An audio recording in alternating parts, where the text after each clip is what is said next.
Good afternoon, guys. Nice to meet you after a long time. How is it going?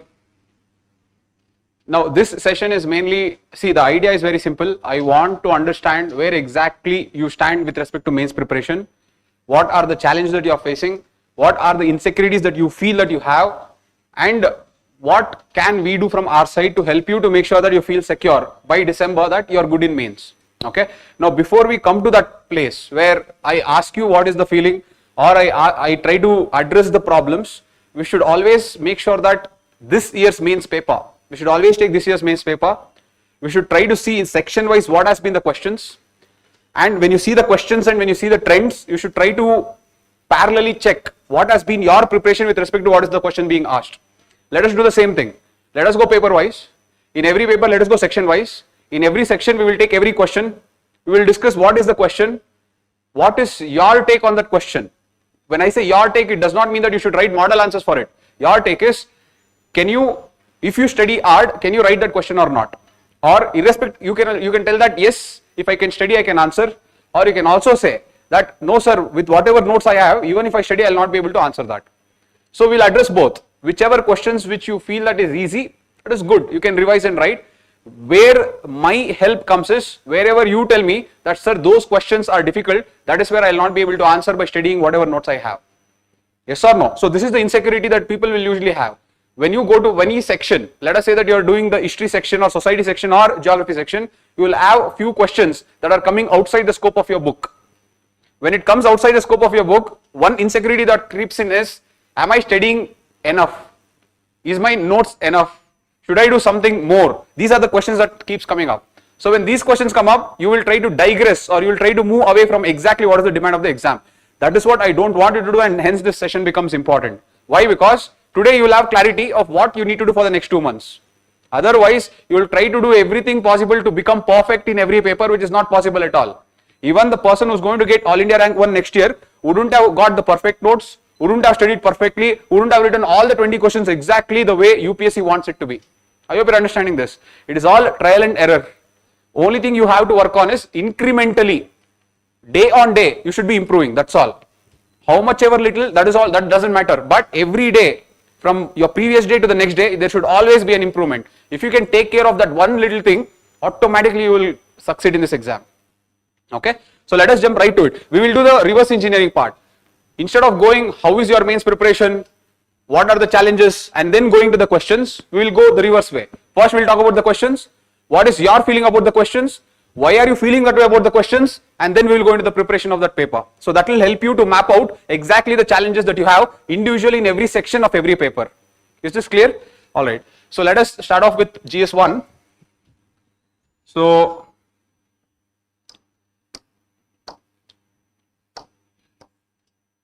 okay, in GS1, as I told you, you have 3 sections. Okay, you have history, you have society, and then you have geography.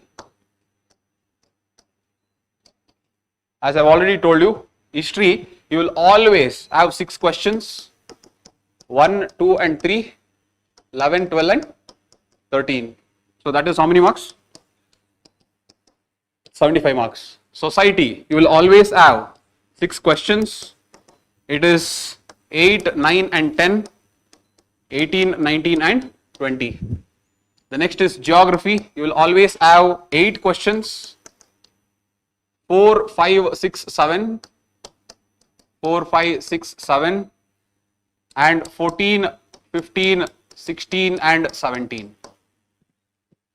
Broadly, and the marks is 100 marks. Here you have 75 marks. Okay, so what it signifies is you cannot skip any section. All right, now let us discuss question wise. In the history section, the 6 questions that were asked were as following. Okay, in the history sections, the 6 questions were: 1, there was a question on Harappan architecture. The second question was on Akbar's religious syncretism.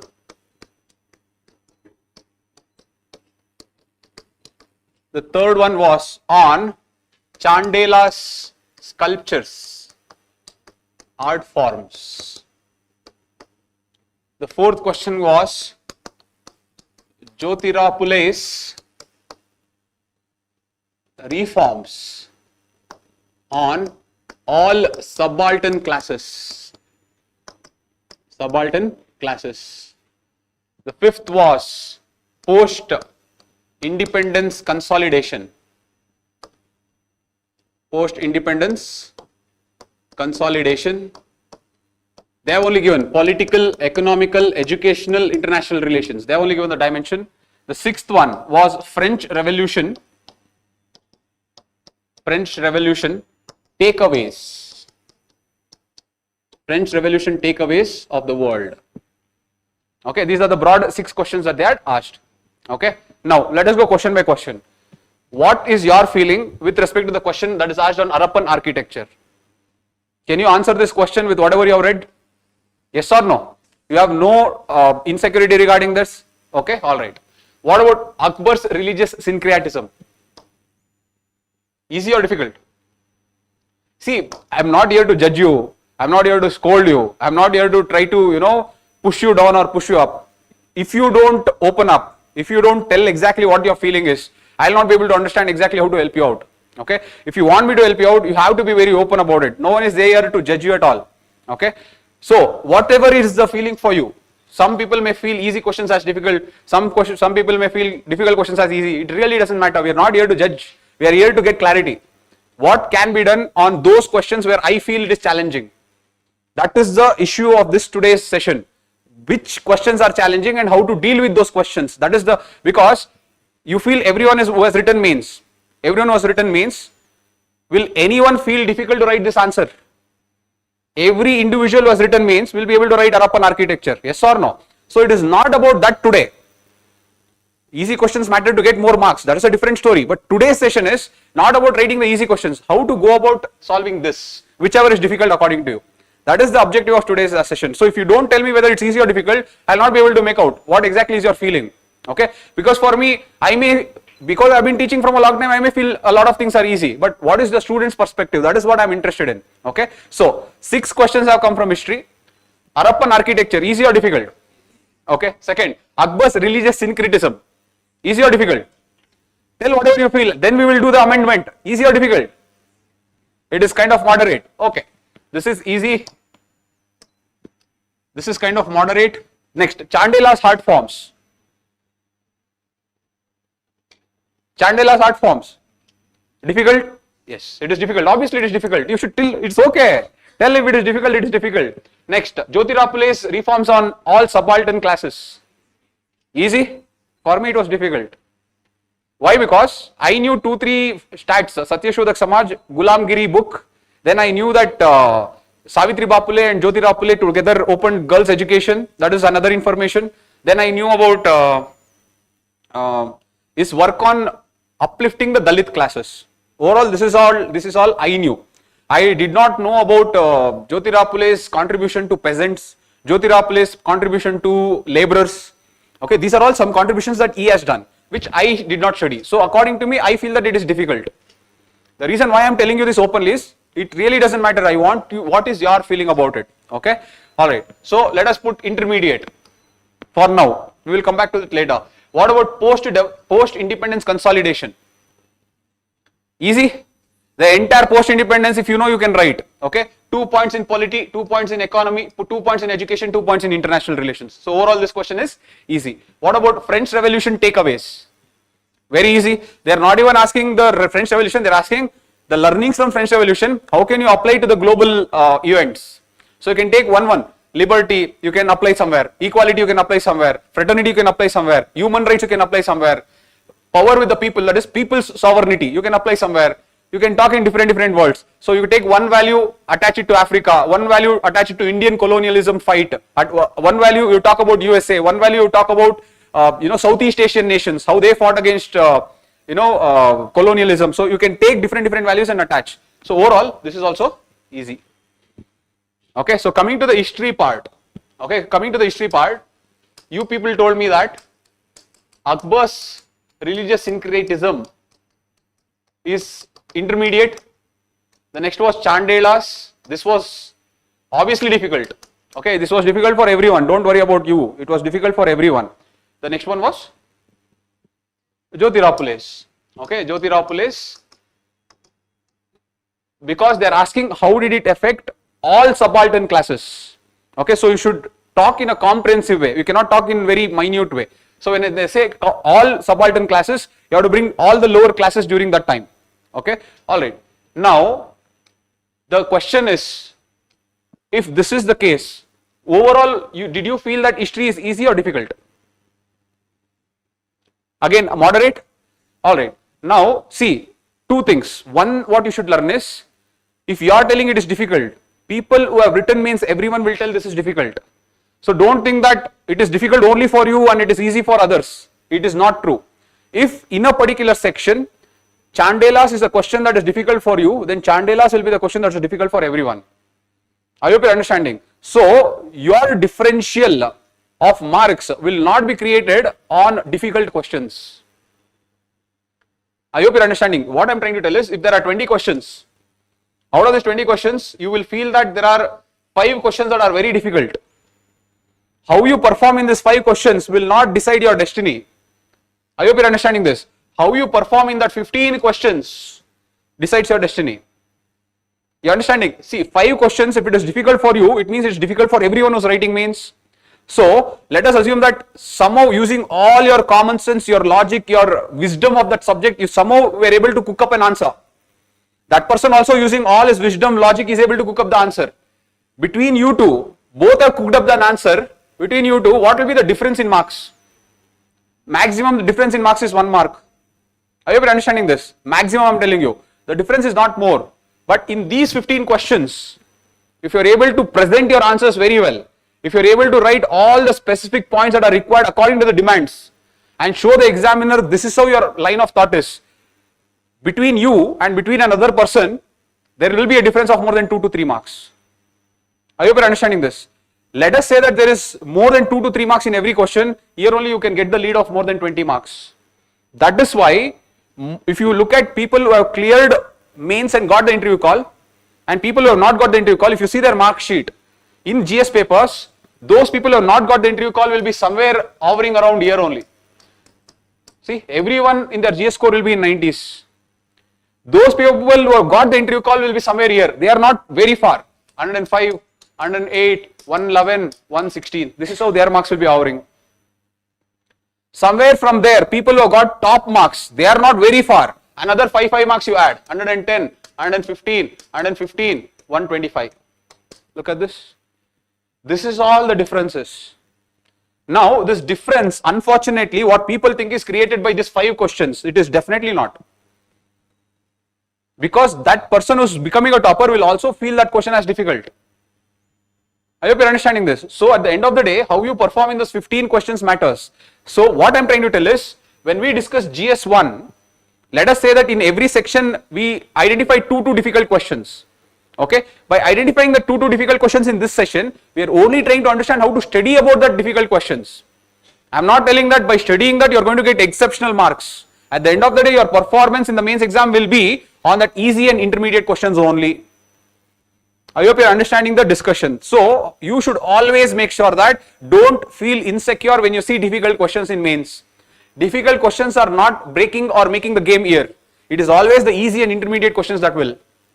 I hope you understood this. Okay. So, the moment when they give Harappan architecture, you should write a beautiful answer. There what happens in that eagerness, you know too much of points. So, 2 things will happen. One, most of the students will sit on that question only for 15 minutes. In fact, you should have given just 7 minutes. 7 minutes for a 10 marker and 15 minutes for a, 11 minutes for a 15 marker. That should be the goal. But what happens in that excitement?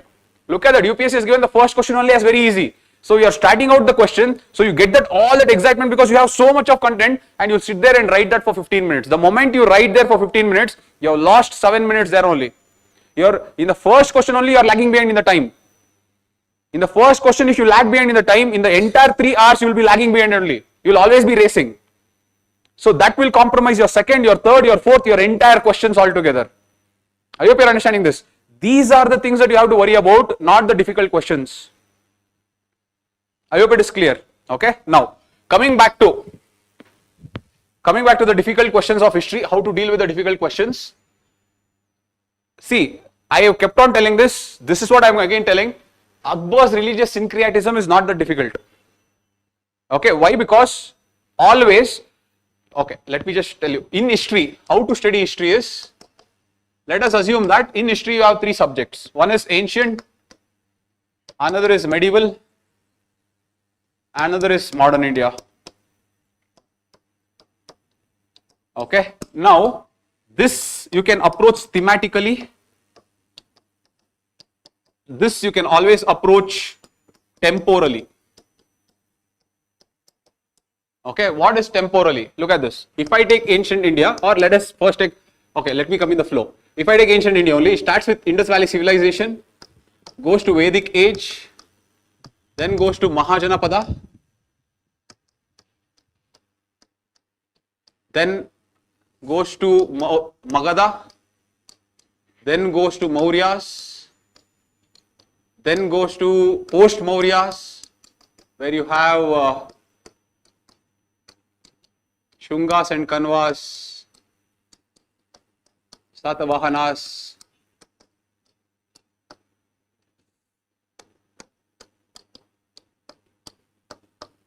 here you have Indo-Greeks, Parthians, Shakas, but the most important here is Kushanas. And after that comes Guptas, post-Guptas. Here you have three kingdoms, Maukaris, Pushyabhutis and Maitrikas. Okay, then you have Arshavardhana. Okay, you're done with ancient India. Come to medieval India. Post Arshavardhana is medieval India. So here starts the tripartite struggle. After the tripartite, that is the Palas, Rashtrakutas and Pratiharas. Palas, Rashtrakutas and Pratiharas. The next starts the age of Rajputs. The age of Rajputs. This is where you have the Chauhans, the Gahadawalas, the Chandelas, Kalachuris,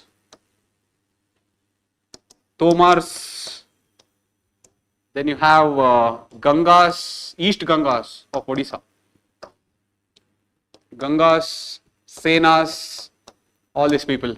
After age of Rajputs comes the age of plunder. Age of plunder is Ghazni and Gori. And after age of plunder comes Delhi Sultanates. After Delhi Sultanate comes Mughals. And the decline of Mughal happens in 1717 after the death of Aurangzeb. Okay, so this is the temporal flow of medieval India. Okay, now what is your job? Your job is only two things. Okay, the first thing is, what is the contribution of that particular chapter? I am telling chapter because some may be dynasties, some may be just one small kingdom. But anyways, if I take everything as one chapter, your job is try to frame your own questions. In IVC, I can frame a question on its architecture, on its urbanization, on its society, as well as how the people or the entire sites functioned. That is economic. Okay, see, I can frame 4 questions. Come to Vedic age. In Vedic age, you can frame a question on scriptures. You can frame a question on how the transition happened between early Vedic to later Vedic. That is all you can frame. Okay, one more question you can frame is how Brahminism helped in the rise of heterodoxy school. That rigidity in the Brahminism helped in the rise of heterodoxy school. That is one more question you can frame. So what I am trying to tell is, take every chapter here or every event here, frame whatever questions that can come. So what I am trying to tell is, if you go in this, look at this, when you come to the age of Rajputs is something that they have asked for the second time. This is not the first time that they have asked. If you go back 3 years, they have asked, examine the sculpture of medieval temples in India. medieval temples reached its climax in the age of Rajputs only. You take Khajuraho temple complex of Chandelas, you take Sun temple of Konark, you take the Solanki temples, the Pilwada temple of Rajasthan, you take the Sun temple, Modhera temple of Gujarat, all these temples came up during the age of Rajputs. Okay, so when you go on covering the important events in every chapter, question and answer wise, I am telling, not reading some textbook, question and answer wise, you will automatically not miss out. I hope you are understanding this. So this is the approach that you have to take. Okay, so every chapter you take, for example, Mahajanapadas, where the political changes in Mahajanapadas is one question. How did the society and the people change in Mahajanapadas was the second question. That's all over. The next is Magadha.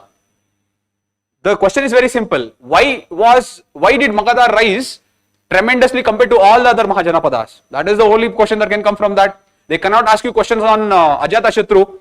It is too narrow. So they will not ask question on that. So you should use your wisdom. In every chapter you should assess what are the important contributions of that particular kingdom, and accordingly you should frame the questions. I hope you are understanding this. Take the help of artificial intelligence.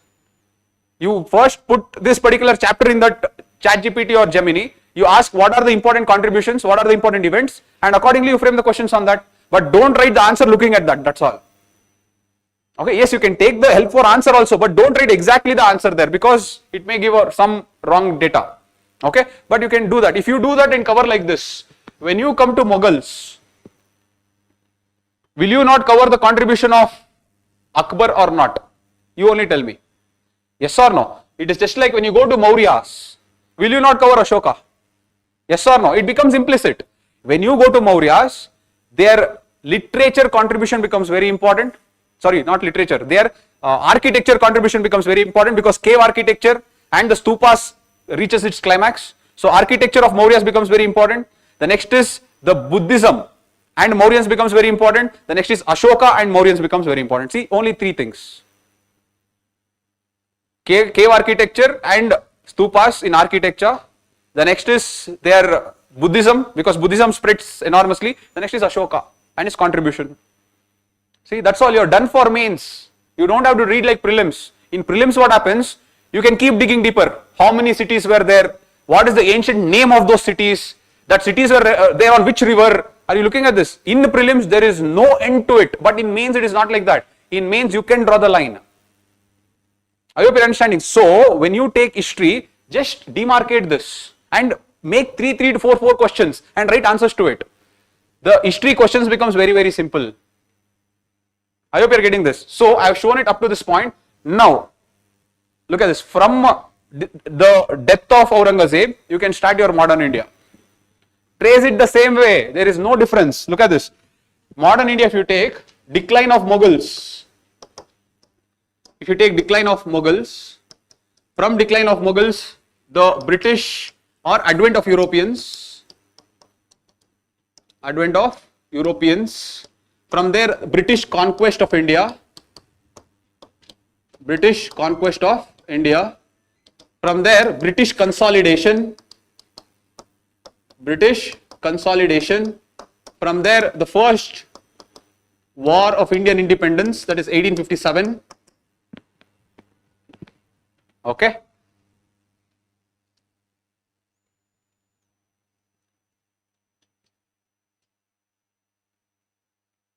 First war of Indian independence. They are writing down. That's why I am waiting.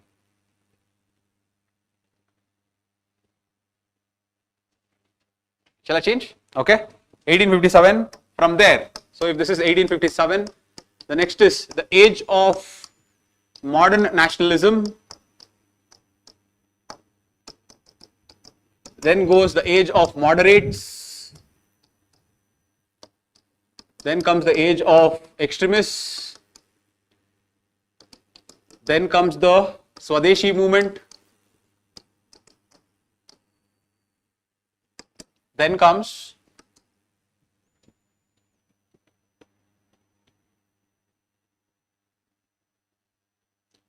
Home Rule League or the coming of Gandhiji.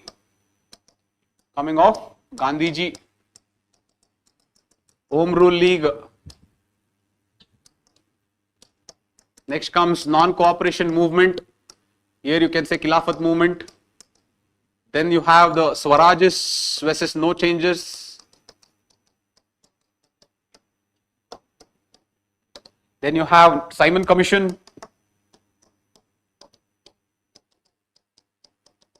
Then you have civil disobedience movement. Then you have 1935 Act. Then you have 1937 elections. Then you have 1939 break of World War II. After that you have August Offer, Cripps Mission, Cabinet Mission, Indian Independence Act. Yeah, you have Mountbatten Plan also. Mountbatten Plan, Indian Independence Act. See? Now, in modern India, the only change you have to make is, you only have to understand the cause, consequences. That's all you have to understand. Okay? That is, let us say that you want to write notes on Swadeshi movement. What was the cause for the Swadeshi movement? What was the consequence for the Swadeshi movement? Okay? Let us say you are doing about moderates. What is the cause for the coming of moderates? Okay, yeah, one more C, I forgot that C. Cause, contributions, and consequences. Sorry, these are the three things that you have to worry. In everything, in every chapter that I have written like this, the only three C's that you have to worry about is cause, contributions, and consequences. So that is the answer. I am not telling that you should dump one more 5, 6 pages. You should write an answer. That answer should have, let us say if you take non-cooperation movement, what was the cause, what was the contribution, what was the consequence? Let us say August Offer, what was the cause, what was the contribution, what was the consequence? So on everything that I have written, on every block that I have written, one question. Enough, you are done with modern India. Hardly it will take one day. In one day, you can complete the entire modern India. But what many people are doing is, they are not shifting their attitude from their prelims towards mains. In mains, you should not study like prelims. That is, if you take Swadeshi movement, in prelims what will you do? You will try to see when it happened, who were the important personalities who came forward for it to happen, and where did it happen. Look at this, when, where, what, all these facts you are worrying about. That is, you need those facts, but not all the facts. You just need 2 facts to substantiate, that's all. In the mains, your analysis is important. And that analysis can come like this. I hope you are understanding this. Okay, now, this is the temporal approach, because see, in your syllabus of modern India, in main syllabus I am talking about, there are 2 parts. The first they are telling is freedom struggle. Okay, freedom struggle up to modern India. That is one part, one bullet point that they have told. The second bullet point they have told is important personalities and issues.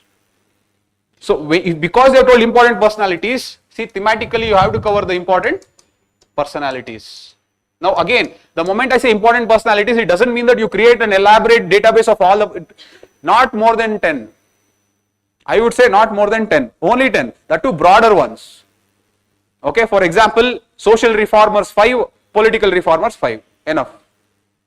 Political reformers, you can talk about Gandhiji, you can talk about Subhash Chandra Bose, you can talk about Motilal Nehru. Social reformers, you can talk many. Okay, as they have asked, Jyotirao Phule, B.R. Ambedkar. B.R. Ambedkar comes in both, political as well as social reformer. So like that, Rabindranath Tagore, you can take him. Okay, you can talk about Ishwar Chandra Vidyasagar, you can talk about Rajaram Mohan Roy. Like that, create a list of 10 and make one answer to it. That's all enough. Apart from that, let us say that, sir, what if they ask beyond that particular 10 people that I have done, then it is a difficult question, then that is difficult for everyone. Why are you worried about it? I hope you are understanding this. So, the point here is prepare holistically, but not taking too much of time. History should be maximum prepared in a maximum of 10 days. In 10 days, I am talking about mains part, not the prelims part. In 10 days, your ancient, medieval as well as your modern India note should be ready. Is this clear? And if it is ready and if you revise, truly speaking, history questions are easy. They have never tried to twist or ask you something about, something that you require any depth. It is actually very straightforward. I hope you understood this. Now, coming to 2 questions here, coming back to these 2 questions. See, This actually should not be termed as difficult. I would not agree with it. It's a straightforward question. Akbar's religious syncretism, you can talk about his architecture. His architecture had a fusion of different religion. His literature had a fusion of different, not literature, translations had a fusion of different religion.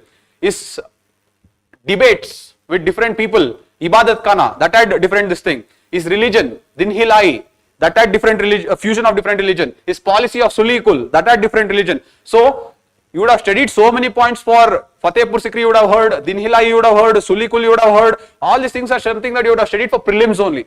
If you can take that and apply that only, you can write a proper answer here. So this, I will not agree that it's a difficult question. It's a pretty easy, straightforward ones. These two definitely. Definitely I will agree, because Jyotirao Phule, I told you, you will not have too much of information to write. Okay, but what is the trick to write? Look at this. This I will tell you. Now, in Chandelas and Jyotirao Phule, if I go back to the question paper there, okay, GS1,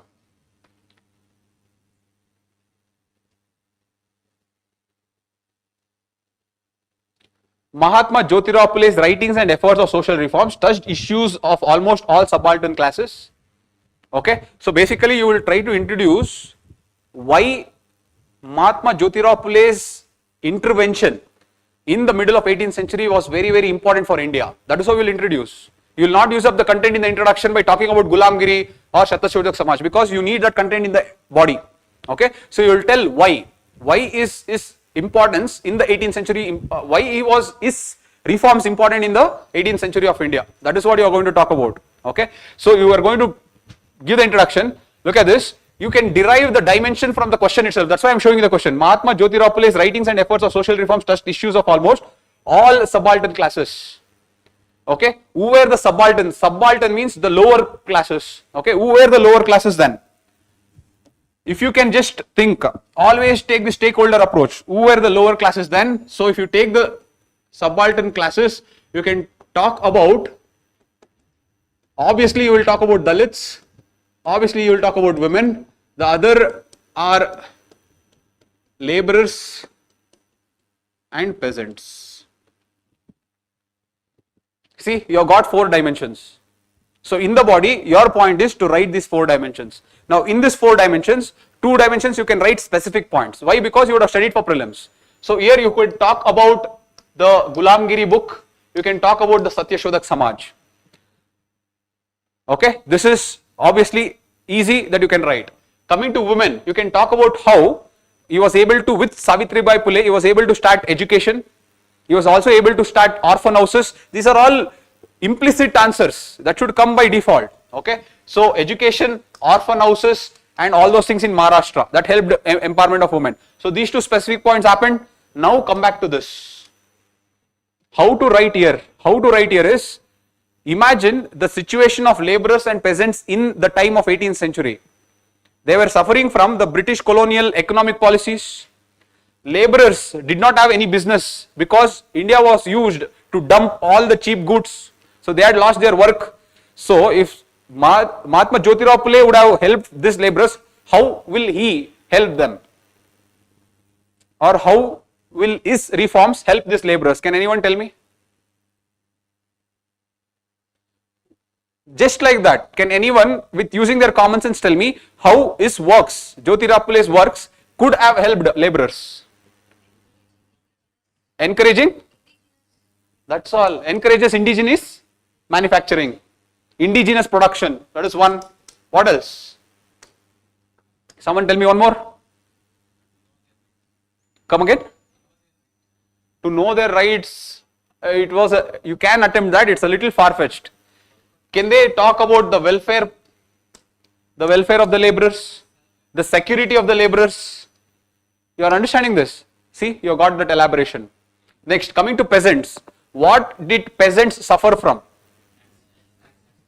Very good. Extra taxation, zamindari system, exploitative zamindari system, then no security of tenure. You know this. This is the problem that they had. Tell how Jyotirao Phule fought against it. There is nothing wrong. Can that examiner prove that no, Jyotirao Phule did not fight against it? You are understanding this. This is how you have to generate points there. It is very easy for me to just read something in the internet, tell you that, okay, he has written something called, there's a book called Shatkaryacha Asud. Okay, Shatkaryacha Asud is basically a whipcord, using a whipcord to hold the peasants logged.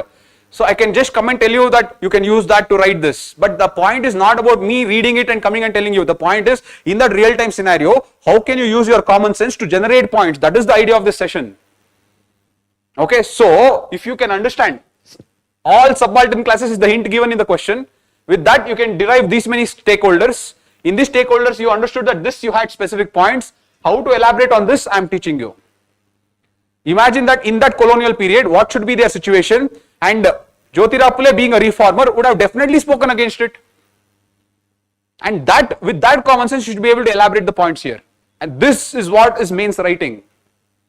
If you feel that there was a book, that person has read that book, that person will write perfect points for all the four stakeholders, you are not understanding the game of mains. Or if you feel that All India Rank 1 who's going to get next year would have written all the four specific points, again you have not understood the game. The game is not like that. If you know these 2 points, even that person will also know only these 2 points. Because that person also has read the same book as what you have read. I hope you are understanding this. So the game will not be played on these two. So what happens, many students when they start writing, first of all, the moment they read that question only, they have given up. Oh, I don't know, sir. You have lost the game there. Half of the people will go there. The second half, when they start writing the answer, up to this point they are very, very excited because they have specific points. When they are writing this, they are feeling that, sir, it is too generic, I am not motivated to write. Why are you not motivated? Because everyone else will also be writing the same thing. But if you can believe in yourself and write the generic points only, you will complete the answer properly and you will get at least that 1 mark extra. If you get that 1 mark extra here, imagine that every question if you get 1 mark extra, in 20 questions you have got 20 marks extra. That is the difference between a topper and the person who did not get the interview call. So basically the difference happened where? The difference happened in those areas where you automatically told yourself that I am not writing a good answer and stopped writing proper answers. The difference here is the topper, when the topper was writing and when the topper started generating general points, the topper told to himself or herself, everyone will be writing the same thing, but I will try to maximize here. I will try to do the best I can. That is the difference in attitude between a topper and a person who did not emerge as a topper, not the knowledge. The attitude when they are writing that answers. So when you write answers, please don't give up just because you are writing generic points. Know that everyone else will also be writing generic points. I hope you are understanding this. So this is what is the takeaway of this. Okay. This is how. Always the int will be given in the question. The dimensions you can take and derive the points here itself. Okay. Alright. So that is about this. The next, coming to Chandelas. Okay. Again, Chandelas. See, these are the information that you will have. You know that Chandelas will have the thematic of erotism. That is one thing that everyone will know. The next is Khajuraho temple, you will know. You 2 or 3 important temples like Kanderya Mahadeva temple or Lakshmana temple, these temples that you will know. Try to write with that only using your common sense. This is what it means. Now let us say, they are talking about Chandelas art forms. You know that Khajuraho temple complex as the best Nagara style of architecture. Okay, use that only in the introduction. Okay, you know the time period when Chandelas came, so you give the time period. You talk about the 8th to 9th century in the time period. Khajuraho temple complex, the peak of Nagara style of architecture. This so everyone will know. Okay, now coming to how that sculpture created breath of life. Let me just read out the question here. Sorry.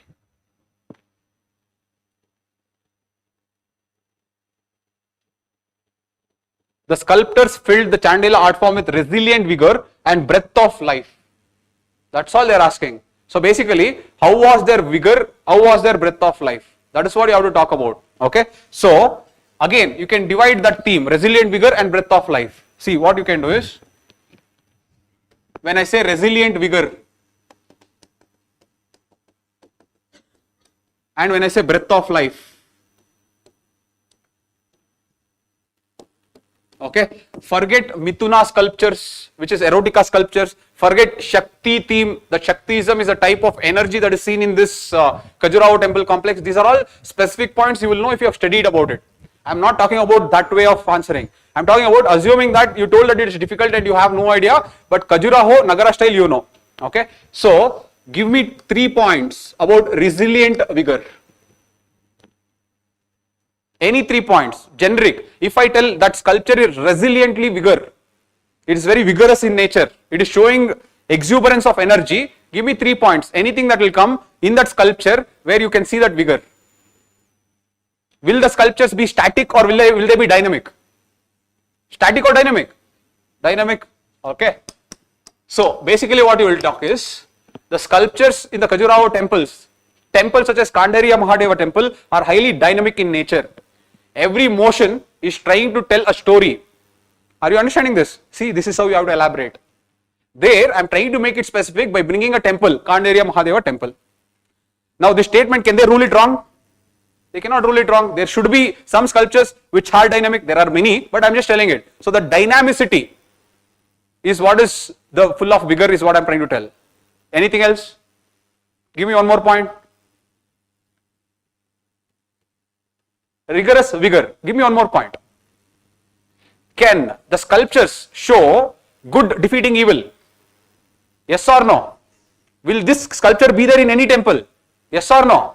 See, you will always find the good defeating evil. You are understanding this? This is how you have to think. Okay. Now coming to breath of life, let us see. Give me 3 points. I want you, if you don't develop that way of thinking, if you feel that there was a book, from that book I will take the points, read and go and write, it will not happen in mains. Okay, you have to develop this line of thinking. Okay, that will come through practice. Practice how? Writing questions. Take random questions and keep writing. Read. See, this is the first level. The first level is you have made the notes. The first level is you have made all the notes possible. This is the notes. Okay, this happened. After this happened, you should not write more notes. Your note making is done. In 10 days, you are done with history. That is over. After that also, you should not sit and make notes for history. You should keep writing answers. When you are writing answers, you will come across such questions where from your notes, you are not able to generate points. So when you are not able to generate points from your notes, how will you write that extra? That is where your mind will come. You have to sit and think, what can I generate for the dimension? What are the 2 sub points that I can generate? If you don't think like this, in the exam, you have to think that within the time constraint. Imagine in the exam, you are thinking about chandelas, you have only 7 minutes time. Full vigor, you have to get 3 keywords. Breath of life, you have to get 3 keywords. You think it will be easy? In that exam, sitting there to generate 6 points like this is not easy unless you have practiced. Now you can say, sir, I can generate those 3 keywords, but wouldn't that 3 keywords be generic? It will be. But at least you are generating the keywords and you are writing the points. The other person has already given up. Who will win the game? Are you understanding this? This is how you have to deal with difficult questions. Difficult questions should not be dealt by studying a new book for that. I hope you are getting this. This is how you should develop that art of thinking on that particular time and generating the keywords and writing the answer. Understood? This is how you have to deal with these difficult questions. Is this clear? Was it helpful? Okay, so this is about history. Alright, any doubt in history, guys? So coming to the post-independence and world history, last 2 years post-independence and world history questions are coming. This year also it has come, next year also it will come. Okay, so please don't skip post-independence and world history. But one advantage is, since they have started to ask the questions from last year, the questions are still very superficial. They are not going into very much deep. So you don't have to worry. You can read the class notes and practice a lot of questions. You will definitely be able to write a very good answer.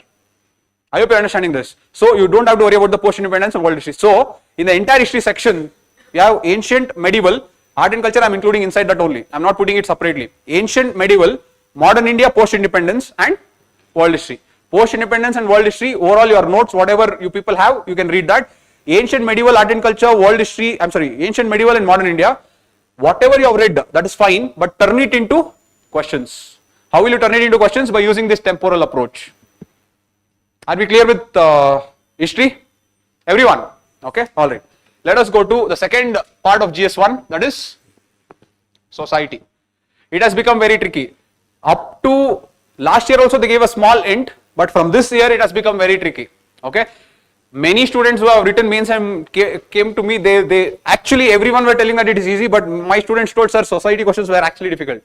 Why? Because I'll tell you why. See, now see, society 6 questions were asked. 6 questions were asked. The first question was smart cities and how it is created, how it is helping overcome urban poverty. Okay, the second question is, they had asked about environmental protection versus the poor. Next, they had asked about tribal development and 2 axes. One axis is rehabilitation, another axis is displacement. Okay. Next they are asked was, they are asked about globalization and consumerism. Globalization and consumerism. Next they had asked was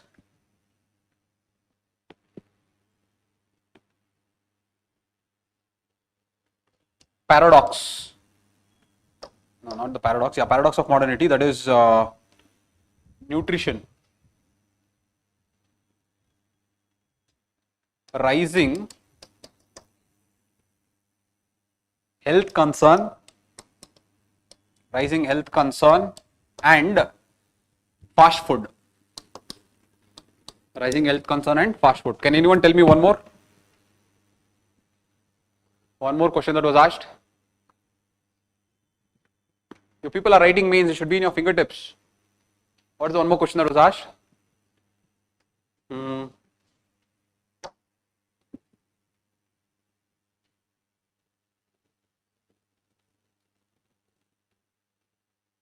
Ethos of civil service, correct.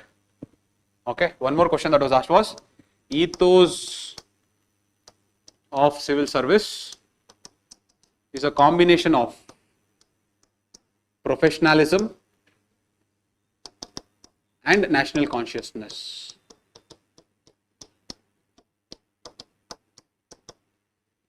Okay, so these were the 6 questions that were asked in society section.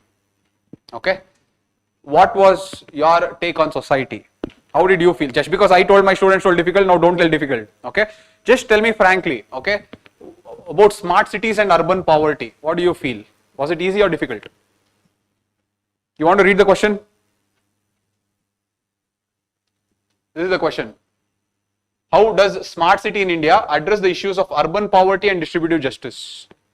Easy or difficult? Frankly, difficult. You can tell all the questions difficult. Don't worry. It is not. That is what this question here. The session is not about judging you. The question is trying to understand how to go about studying that section. Tell me. How does smart city in India address the issue of urban poverty and distributive justice? Difficult or easy? Easy. Can you tell? Yes or no? Okay, let us, you are telling easy, let me assume that as easy. Okay, then I will tell you to discuss also, don't worry. Okay, let us say, okay. Next, ethos of civil services. Ethos of civil service in India stands for the combination of professionalism with nationalistic consciousness. Easy or difficult? Tell something, no? Difficult? Okay, why do you think it's difficult? It is GS4. Correct, what he's telling is correct. The language, the question as a connotation that is looking like GS2. Okay, ethos of civil services. Civil services is mainly in GS2 that we study, social justice and governance. Or we go in GS4, public service values. Ethos means character, not ethics. Okay, ethos, the meaning of ethos means character. It has nothing to do with ethics. Okay, the character of civil service in India, that's what it means. But overall, if you take this particular question, it is looking more either in the realm of social justice or it is in the realm of ethics. That is why to bring it to the language of society is the challenge. You understood this? Now, let us see how we can do that. What do you think about this? Do you think that globalization results in only an aggressive consumer culture? Justify your answer. Is it difficult or easy? Difficult or easy? Easy? Tell something. Moderate? Okay. fine. Let us put that as moderate. This is, what's this? Difficult. This was moderate. Rising, next one. Next is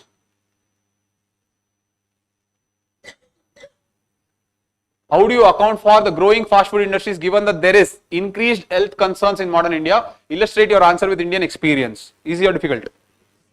Easy? Okay, fair enough. Easy. This is easy. This is moderate. This is difficult.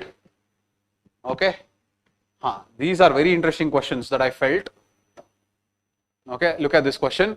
Achieving sustainable growth with emphasis on environmental protection could come in conflict with poor people's needs in the country like India. Comment. Okay, so basically they're asking, whenever we go for environmental protection, it may actually hinder or it may affect the poor people's needs. Okay, alright. Easy or difficult? Easy or difficult? We'll anyway discuss later. What is your take? What is it? Okay, moderate. How to decide easy or difficult is, can I generate at least 5 to 6 points just by looking at the question? If you are able to generate 5 to 6 points just looking at the question, that means it's very easy. If you are not able to generate more than 2 points, that means it's very difficult. If you are able to generate 2 to 3 points, it means it's intermediate. That's how you decide whether the question is easy or difficult.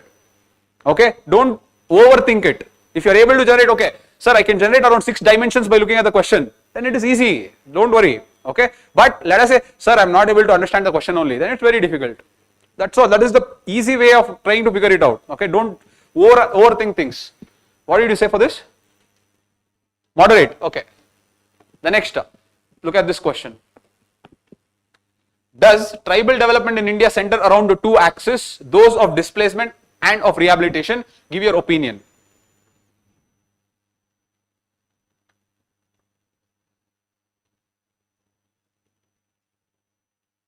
Does tribal development in India center around 2 axes, those of displacement and those of rehabilitation? Give your opinion. That means either you should say, yes, it revolves around these 2 axes only. No, it does not revolve around these 2 axes. There is some other axis that I am going to tell you now. That is your answer. You can stand in either ways. That's why they are asking you, give your opinion. So yes, you have to take a stand. You have to either tell yes, it stands on this axis, or you should tell no, it does not stand beyond this axis. If you tell no, then you should tell then what axis is it standing under. I hope you are understanding this. So overall, you should be very, very smart in answering these 2 questions. In both the places, see, they are asking about a dilemma. One, let us take, if there is a national park, you want to protect that national park. If you want to conserve that national park, you are going to move out the tribals out of that particular national park. Isn't it hindering the poor people's need? Yes or no? Next, if you take an urban area, you want to make that urban area productive. So you are going to make sure that the urban area will not have slums. If you remove the slums, what will happen to the livelihood of all the poor people there? They are getting affected. Don't you think that in the name of environmental protection, in the name of development, poor people's needs are coming in conflict? But by telling that, will you stop there? You cannot stop there, because you cannot go against the government when you are writing for the mains exam. So what will you do? You will tell that because of that, the government is trying to put forth inclusive policies. What are inclusive policies? Inclusive policies is, in the national parks you will have buffer zones. Those buffer zones will allow those people to stay inside the forest and participate with the forest department in conserving the region. See, inclusive. Second, coming to urban areas, instead of slum rehabilitation, now the government is undertaking slum beautification. Slum beautification means you are going to beautify, you are going to improve the sanitation, you are going to improve the cleanliness of the slums so that people will not be accustomed to any diseases. So in that way, sustainability is also conserved and poor people's needs are also taken care of. See, this way of answering should come in this. I hope you are understanding this. You got this? See, now, sir, how to write like that? That will not come by, see, whatever I told will not come by any books. But whatever I told, you would have heard, yes or no. You know that slum rehabilitation, you know about slum beautification, you know about buffer zone in the national parks, everything you know. But how to create that answer is through writing. That is why in the society, the most important part is stop reading, start writing. Okay, at the end I will tell you how to go about the entire society as a section. I am just discussing the questions. Okay, these 2 questions were very, they were asked to check your maturity, simple. How matured is that individual in understanding the societal dynamics? That is what these questions were. That is why they were actually very, very nice when I read those questions. This is one. This, most of my students have done it correct. No one is so naive that they will tell, yes, this is true. Obviously, they will not agree with this. They will say that we are trying to balance environmental protection inclusive of poor people's needs. That's how they have gone. Here, some people have actually not met the demand because I felt bad because they have gone with this. See, what does it say? Does tribal development in India center around two axes? Yes, it does. You go to any tribal area, it will always center around displacement and rehabilitation. Yes or no? You go to Odisha. The tribes there are acquiring regions which are rich in the highest reserves of iron, bauxite, chromite. So, if you have to mine those areas, we have to rehabilitate them, displace them. That is definitely there. You go to Jharkhand, the same story. You go to Northeast India, the same story. Wherever you go, where there is it's rich in minerals, the tribes always are centered around displacement and rehabilitation. This is true. That is what you have to write. But after that, your opinion is how a legislation in India brought a new axis called right-based axis. Can someone tell me what is the right-based axis? Very good. That's all. See, you people know the answer. Then why are you not giving the opinion there? That is what you have to tell. Yes, it was centering around rehabilitation and displacement, but post Forest Rights Act 2005, the development of tribes revolves around right-based axis. Yes or no? Forest Rights Act provides entitlement right to individual tribes, provides entitlement right to community tribes, provides them decision-making powers. Any type of mining has to happen, they have to take the permission from the Grama Sabha. So see, the decision-making power goes to them. It is not purely displacement, it is consensus-based decision-making, it is right-based decision-making. This is part of inclusive development of tribes. That statement should come there. So finally, when you are giving your opinion, you should tell that there is another axis post 2005 that is actually playing an integral and critical role in the development of tribes, and that is right-based approach through Forest Rights Act 2006. This is how you have to give the opinion for this answer. Now, before giving that opinion, you have to first talk how it revolves around displacement. Narmada Bachao Andolan. Many people were displaced. Many tribes were displaced from Madhya Pradesh, Maharashtra and Gujarat. You can talk about that displacement. Talk about the displacement in Odisha, the Kond displacement, the Niyamgiri Hills. Then when you come to rehabilitation, talk there also. I'm not going to go into technicalities. I can talk about Land Acquisition Act 2013, the lacunas in that. I can talk about the National Rehabilitation Policy 2007. But if I add all those things in paper 1, it will not seem like paper 1. Yes or no? It will seem like paper 2. That's why I'm not using those terms. I'm purposely making sure that I revolve around the society. So when you talk about rehabilitation, rehabilitation is looking only from money perspective. It is not looking from the loss of culture, loss of livelihood, loss of social capital. Yes or no? The moment you rehabilitate those people from one area to another area, that culture will be there or not? Social capital. What is social capital? That network. That network will be there or will it be lost? That will also be lost. See, this is how you have to talk. In the paper of society, you cannot bring those policies and talk. You have to talk with respect to this. I hope you are understanding this. So in the initial part, you have to talk like that, displacement and rehabilitation. After you justify all those things, yes, it was happening, but now, because of one legislation, our axis has changed and tribal development is now right-based. So mainstreaming of tribals happens according to their will and not according to ours. This is how you have to conclude the answer. I hope you understood this. This is called maturity in your writing. Now you can ask, sir, which book told you that? No book. No book will tell you that. You have to sit. Actually, whatever I am telling you, don't think that the moment I saw the question, everything came like this and I started telling. It doesn't work like that. I sat and thought. Whatever happened, I made keywords. Then I refined those keywords. And after refining the keywords, I structured the answer. I am coming today and telling you. I hope you are understanding this. So whatever I am telling, don't think that the topper will be writing like that. That will never happen. In that 7 minutes time, the topper has to cook up an answer. It has to somewhat closely resemble to what I told. It should not resemble exactly what I told, because I had all the luxuries all the time to sit, think, frame an answer, tell in front of you. People will not have that time. So don't think that, okay, sir has told like that, so I should also write answer exactly like that. There's nothing like that. I am only telling you how maturely you should write. That is true. I hope you are understanding this. So that is the takeaway here. The takeaway is not about how to write flashily. The takeaway is what is the essence of asking that question is to check your depth and maturity in understanding the societal dynamics. Is this person too critical, or is this person able to balance, or is this person able to look at an angle that I have not told there, and that angle there is right based approach. The angle here is balanced approach, inclusive approach. I hope you are understanding this. That is what, see, the first thing I wanted to tell is in society is changing. This, starting from this year, society, usually what was the topics of society? The topics of society was salient features of Indian society. The next is secularism, communalism, regionalism, population, then you have women issues, then you have globalization. Okay, and in the salient features of Indian society, the broadly asked questions were family, marriage, caste, then customs and traditions.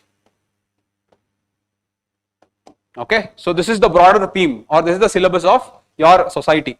So, sir, the questions are changing. Should we do this? You should do this. It is not going to, they will come back to this and ask. Out of 6 questions, 3 questions will always come from this. That's why this time also they have asked on globalization. The question has come on globalization. Every year one question will be on globalization. This year also it was there. Okay, so this you have to prepare. Again, prepare on the basis of question and answers. In a society, if you write answers for the last 10 years, you are more or less prepared on everything. Why is UPSC now asking beyond this is they are run out of questions. Caste, if you see from the last 5 years, every year one question has been asked. Family, if you take the last 10 years, 3 to 4 questions already they have asked. They have asked modern family, they have asked joint family, they have asked all types of things are done. So they have almost done. Secularism, if you see, all combinations are over. Regionalism, all combinations are over. Communalism, 2 questions they have asked, all combinations is over. They are run out of questions of asking this. That is why they don't have any other option. So what are they doing? They are evolving the syllabus to extended syllabus. They are bringing in the concepts of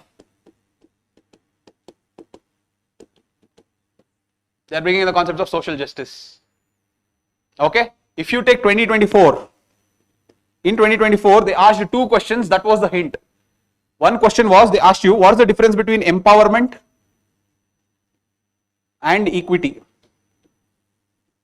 What is the difference between empowerment and equity? The second question was, I forgot the second question. I'll tell you in some minutes. Okay, 2 questions they asked. That was the hint that they are moving towards social justice because they are run out of the questions. Okay, this time look at how many questions they have asked on social justice.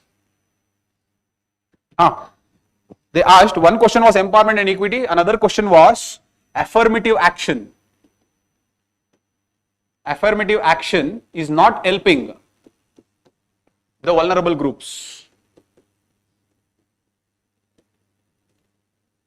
Affirmative action is not helping the vulnerable groups. See, these 2 questions that they asked was a hint that they are moving towards social justice. They have run out of those topics.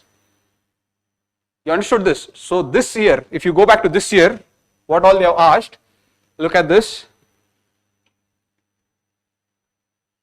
If this year, if I have to tell social justice and governance questions, 1, 2, 3 and 4. 4 questions. Okay, this is social justice, this is social justice, this is social justice and governance, this is social justice and governance. Look at this. 4 questions are coming directly from social justice. But you cannot write the answer like social justice, you have to write the answer like society. Okay, so the idea is very simple. The idea is, in society, one, make these notes, don't skip this. You have to, obviously, people would have taught you, sir would have taught you, that is fine. That notes is there, you revise that and you write a lot of questions on that. So, but make sure that you write the answers for the last 10 years, you are more or less done.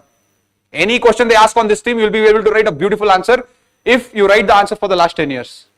Okay. Now, how to practice that extended syllabus? Go to the social justice questions of the same UPSC. Go to the social justice questions of the same UPSC and practice society wise. Last 10 years, you'll be more or less done. That's all. Okay. Now, this should not happen sitting next 10 days I'll finish everything. That should not be there.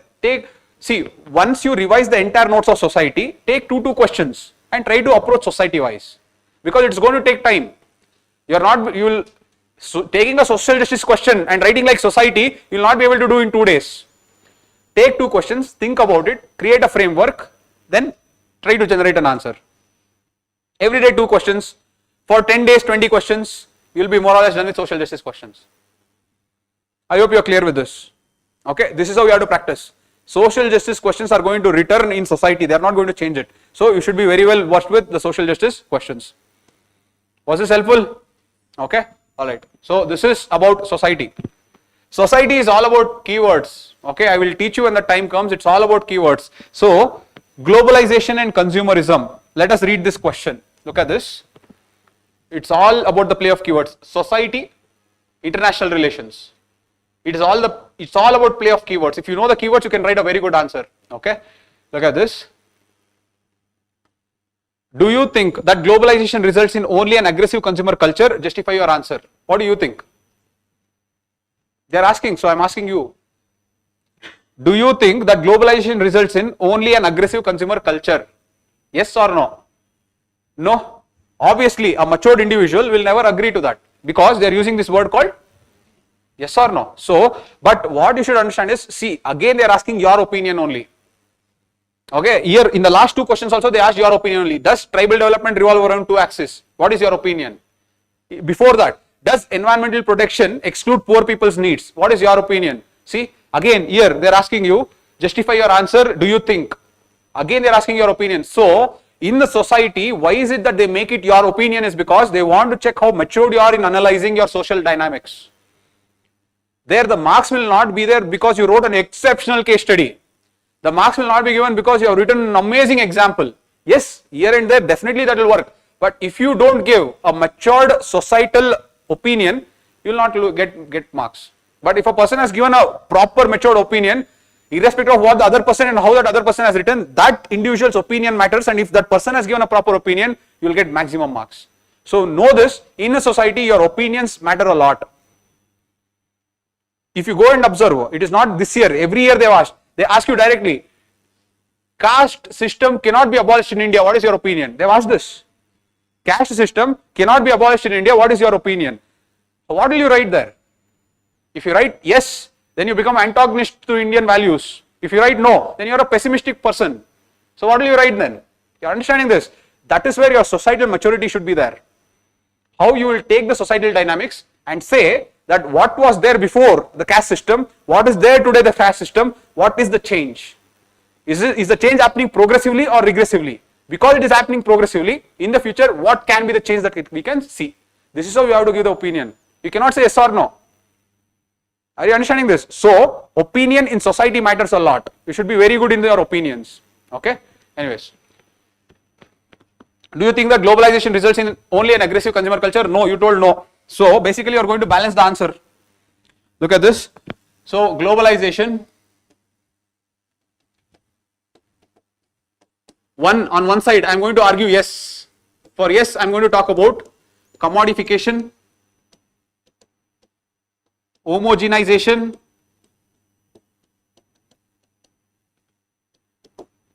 okay, addictions, okay. On the other side, I am going to talk about no. I am going to talk about hybridization. I am going to talk about awareness. I am going to talk about empowerment. It's a 10 marker, 6 points, over. Your answer is over. See, society is a game of keywords. If I can generate 6 keywords, now I'll elaborate those keywords, it's over. I hope you're understanding this. So, they're asking globalization and consumer culture. Okay, in globalization and consumer culture, talk how things that should not be commodified are getting commodified. For example, the normal instances of drinking water. Even in drinking water there are different levels now. Okay, so you are commodifying a natural good that is available everywhere. So that is commodification. The next is homogenization. When I say homogenization, you are creating standard goods that is affecting regional artisans, regional traditions. Yes or no? For example, if I wear jeans pant, if everyone is going for jeans pant, will it help other regional traditions and attires? Are you understanding this? That is how homogenization is affecting the consumer culture. Addictions.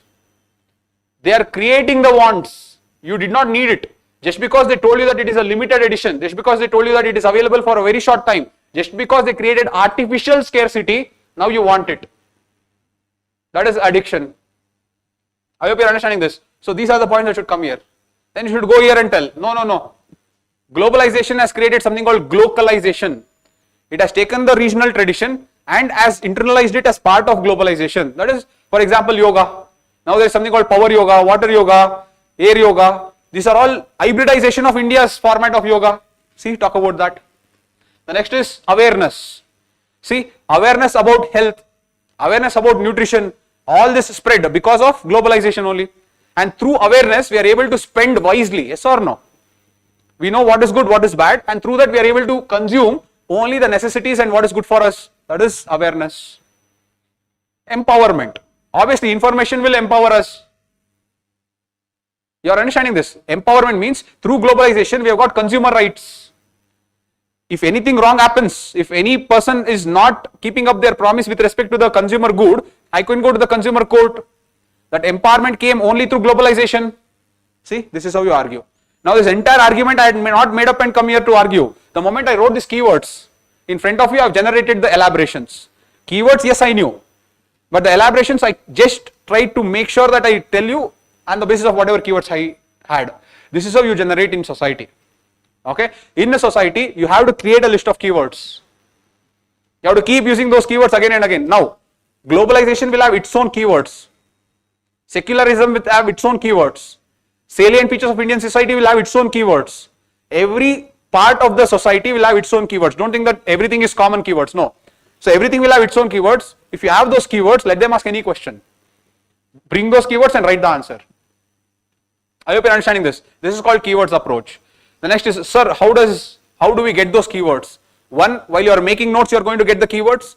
After that, when you keep writing questions, let us say that you are not able to write a proper answer, go to the synopsis. When you go to the synopsis of the paper, you will be able to getting the keywords. So whatever keywords are there in the synopsis, bring it to your notes. I hope you understood this. Okay, so this is how. One basic level keywords you will always get when you write notes. The advanced level keywords you will always get when you write test. Keep this in your mind. You cannot sit one day. Today I will collect all the keywords of globalization. You cannot do that. You will collect unnecessary keywords then. It should happen organically. One, either by making notes through question and answer format, or by making sure you are writing tests and reviewing it through a synopsis. Clear with this? Is society done? You have clarity in society? Okay, alright. Let us move to the last one. The last one is geography. Okay, alright. 8 questions were asked. What were the 8 questions? Geography. One was sea level rise and its impact. Okay. Another was ecological and economical impact of solar generation. The next one was, what are tsunamis? Okay. Then there was onshore and offshore oil reserves.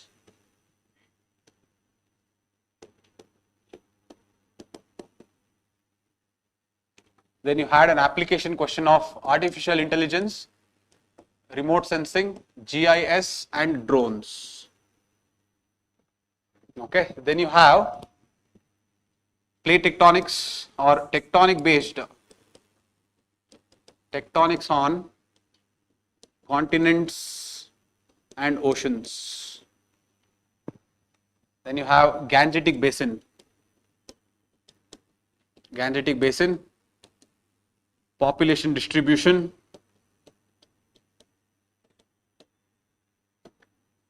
taking the context of land, water and soil. Okay, 1, 2, 3, 4, 5, 6, 7. Missing one more.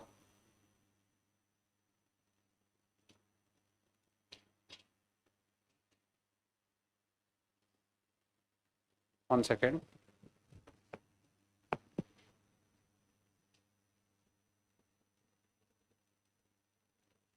Non-farm primary activities. Non-farm primary activities.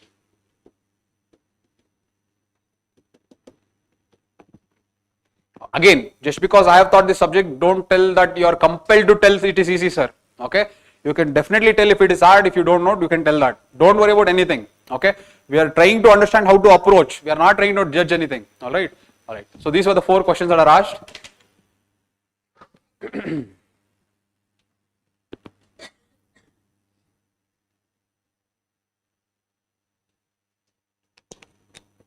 Okay. Now, let us go one by one.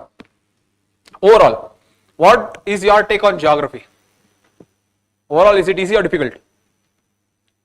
It's moderate. That moderate is a bad word. Let me remove it. You don't have the option to tell moderate now. Easy or difficult? Easy. But what did you identify here? Compared to the previous years, what is the change that has happened in geography? Can anyone tell?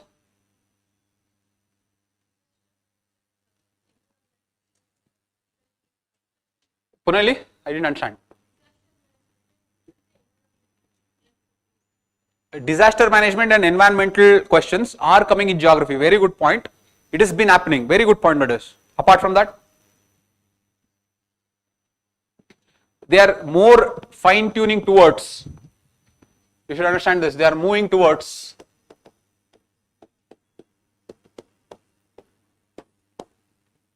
socio-economic geography. Okay, they are lessening the number of questions from physical geography, they are increasing the number of questions from socio-economic geography. So, look at this. This is physical geography. I'll just put it in a different color. Look at this. This is socio-economic. This is socio-economic. This is socio-economic. This is socio-economic. This is socio-economic. Look at this. Okay, so the direct physical question was 1 and 2. This is again environmental geography question, not even geographical question. This is an environment question. This will be usually be climate change, sea level rise, what will happen, that will usually be seen in environment. But look at this, how the questions are evolving. So you should also be very, very clever in changing your approach. Okay, that doesn't mean that you should stop reading other things. It just means that after preparing your geography as a subject, you should write a lot of questions tuned with this trend. Not make notes in this trend, tuned with this trend. Okay. Now many people come and ask me, sir, for geography I am not able to find one source, especially for socio-economic geography. There is no one source. Only source that is there is 8th, 9th and 10th. This talks about the socio-geography of India.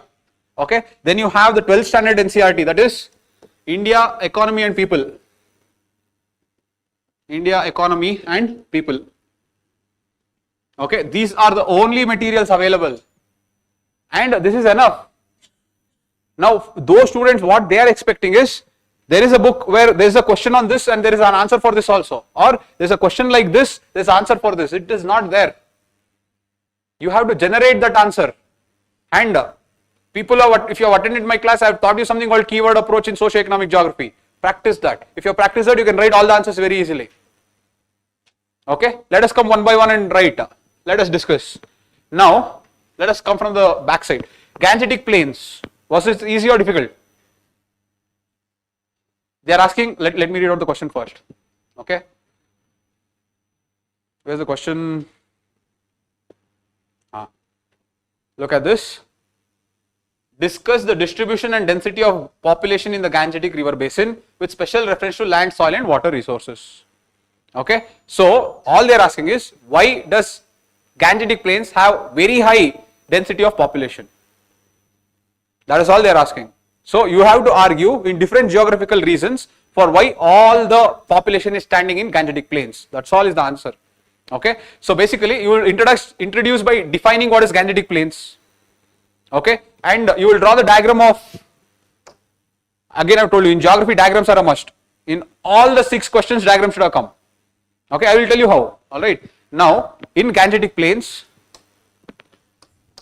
so basically the first diagram that will come is here like this. Now here you are going to talk about how this entire region is a plain. And being the plain, you are going to argue how topographically alluvial soil, rich aquifers, perennial rivers, highest accessibility,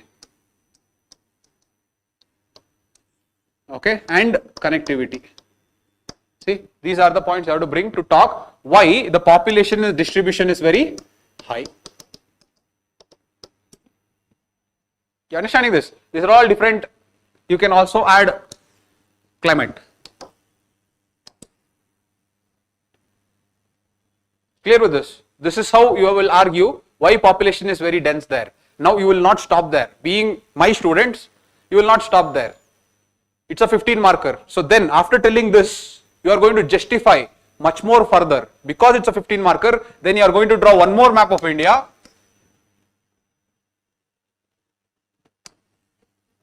Okay, then you are going to draw one more map of India and then you are going to show the upper Gangetic Plains, the middle Gangetic Plains and lower Gangetic Plains. In the upper Gangetic Plains, you are going to argue land, water, soil. Land means agriculture. Water obviously which river is flowing. Soil means alluvial soil. Then middle Gangetic Plain, land, water, soil. Then lower Gangetic Plain, land, water, soil. Can you do this or not? That's all. This is the answer. This is there in your notes. The point is you should practice. If you have not practiced, then it will not come there. Clear with this? Okay.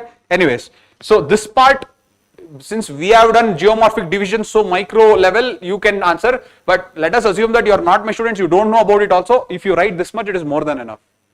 Drawing the map, telling the Gangetic Plains and bringing the geographical regions, geographical factors that will influence the population to be concentrated there. That is the idea here. Okay, again pretty straightforward one. Let us go to the next one. This is again, I am going to mark it as easy. The next one, tectonics and continents and oceans. Easy or difficult? Straightforward. They have asked what are the different changes in ocean. So ocean you have to talk about divergent plate boundary, continent you have to talk about convergent plate boundary. That's all. They are asking very simple, straightforward, easy. What about this? Let me read out the question first. Whenever they include a lot of variables in the question, be very careful, but don't get confused. It's actually easy, but be very careful. Look at this. They are using 4 keywords. That's why I'll read out the question once. How can artificial intelligence and drones be effectively used along with GIS and RS techniques in locational and aerial planning? So basically there are 4 keywords, GIS and RS, and then along with that you have artificial intelligence and drones. So you segregate it first. So basically, which part of geography will this come under? Which part of geography will this come under? Application geography. See, what is GIS, what is RS, what is drones? It's all application of geography. So you are using those tools to do locational and aerial planning. Okay, let me change the question. How can today's modern technology help in aerial planning? Will it change? Will the answer change? It will not change, it will stay the same. Let them use whatever variables they want. Application geography I have taught you. In application geography, the variable x can change to any variable, but the consequences of the application of that will always be the same. I hope you are understanding this. Okay, so let us discuss. So, how can artificial intelligence and drones be effectively used along with GIS and RS techniques? First, define the terms GIS and RS. What is geographical information system? You're tagging all the geographical areas on geographical data. That is in other words, GIS means you're trying to segregate a region thematically. You're understanding this? For example, water-rich regions in Chandra layout. Topographically plain regions in Chandra layout. This is what is GIS. Okay. So basically GIS means you are going to segregate a region thematically on different themes. It can be temperature, water, topography, soil, anything. This is what is GIS. The next is RS. What is RS? Remote sensing means you are going to monitor a region from remote areas, usually from satellites. That is what is remote sensing. Okay. Now, tell me two important applications of GIS. I told you the meaning of GIS. What is GIS? Trying to understand a region thematically. Okay. Now, how will understanding a region thematically help me? Think. Very good. Urban planning. In urban planning, if I understand the road map and the traffic map, can I overlay those maps and understand the traffic congestion?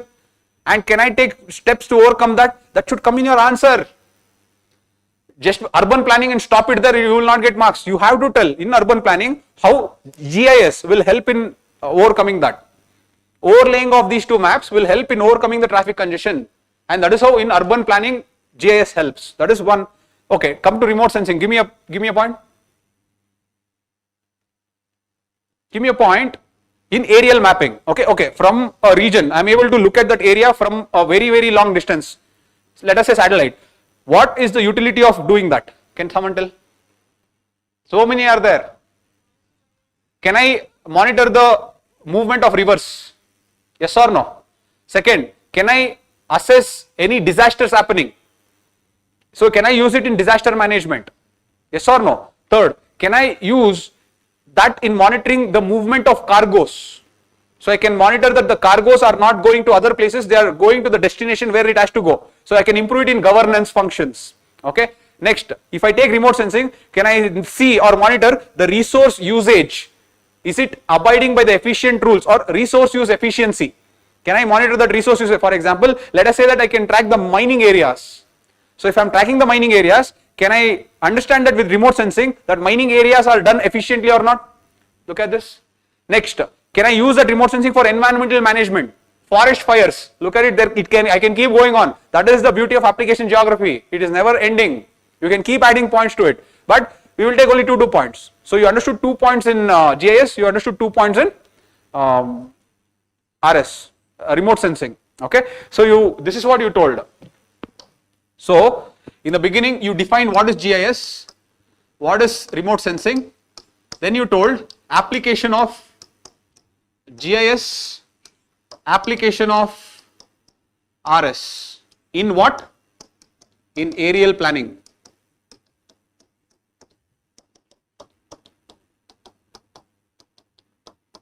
Okay. So you have introduced this much. Now come to the second part of the question. What is the second part? How can artificial intelligence and drones be effectively used along with? So basically first you have told GIS and RS.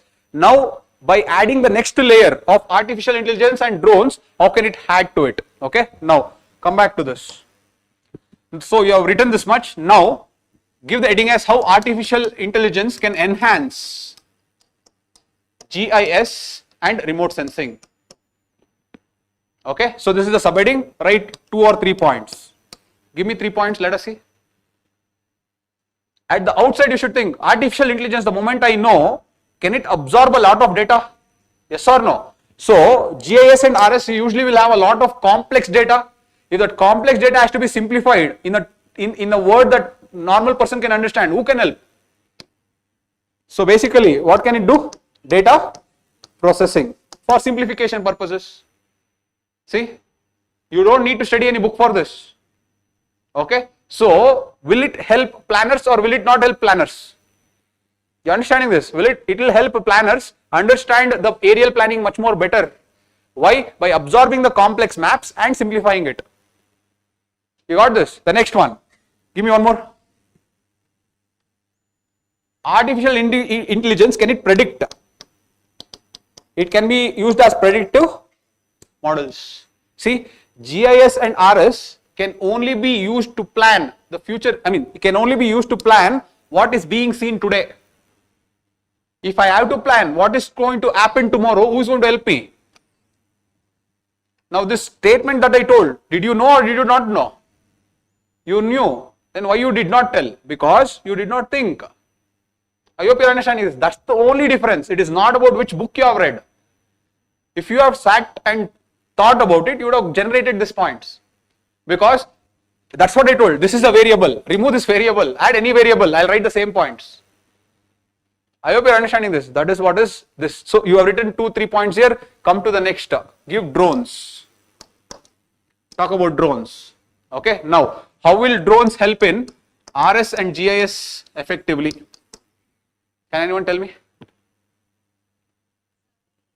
Very good. Surveying what areas? See, remote sensing is trying to monitor the land from far distance.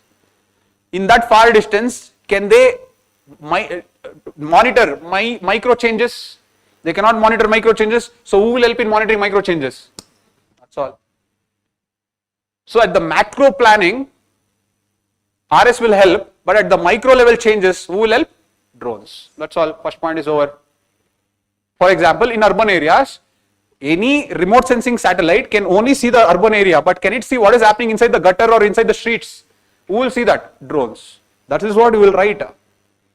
In that way, it will help micromanage any type of planning in urban areas. Okay, next, give me one more. Can it provide accessibility in difficult terrains?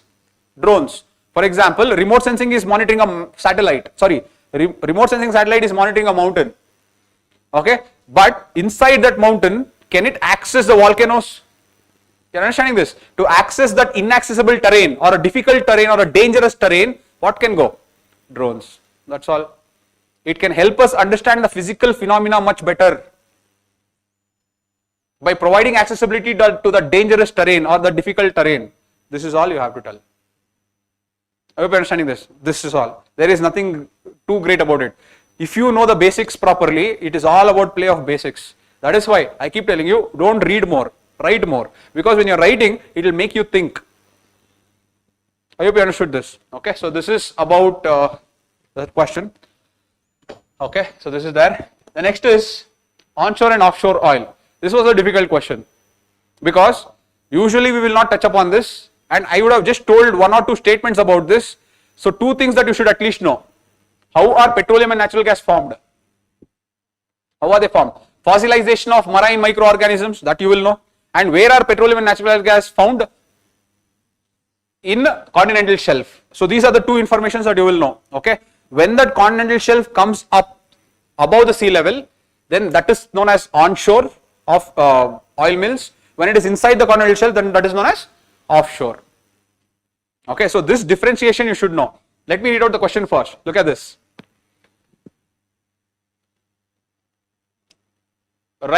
Give a geographical explanation of the distribution of offshore oil reserves of the world. Okay, can you draw the map and show the offshore oil reserves of the world? Or you feel that there has to be a book that I should have studied, or sir did not teach me so I cannot write? If yes, you can write, tell me how. I am going to draw the world map. Tell me where all will you show the petroleum and natural gas resource?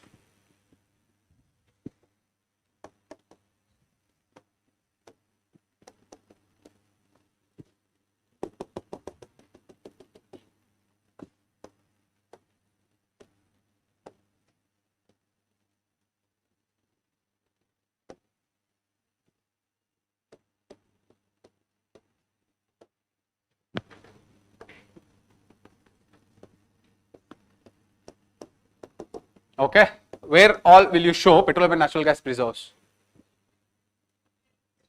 Middle East, offshore they are asking, offshore or onshore? Offshore they are asking. Okay, so be very careful when they are asking offshore. Okay, so you are going to show the Persian Gulf, you are going to show this parts, where else? The Mediterranean nations of Africa. Okay, then you are showing the Persian Gulf, and parts of the Arabian, this thing, Sea. Sorry, the Red Sea. Okay, what else? Where else? In Indonesia, will we get petroleum or not? Yes or no? You should get. Why are you so worried?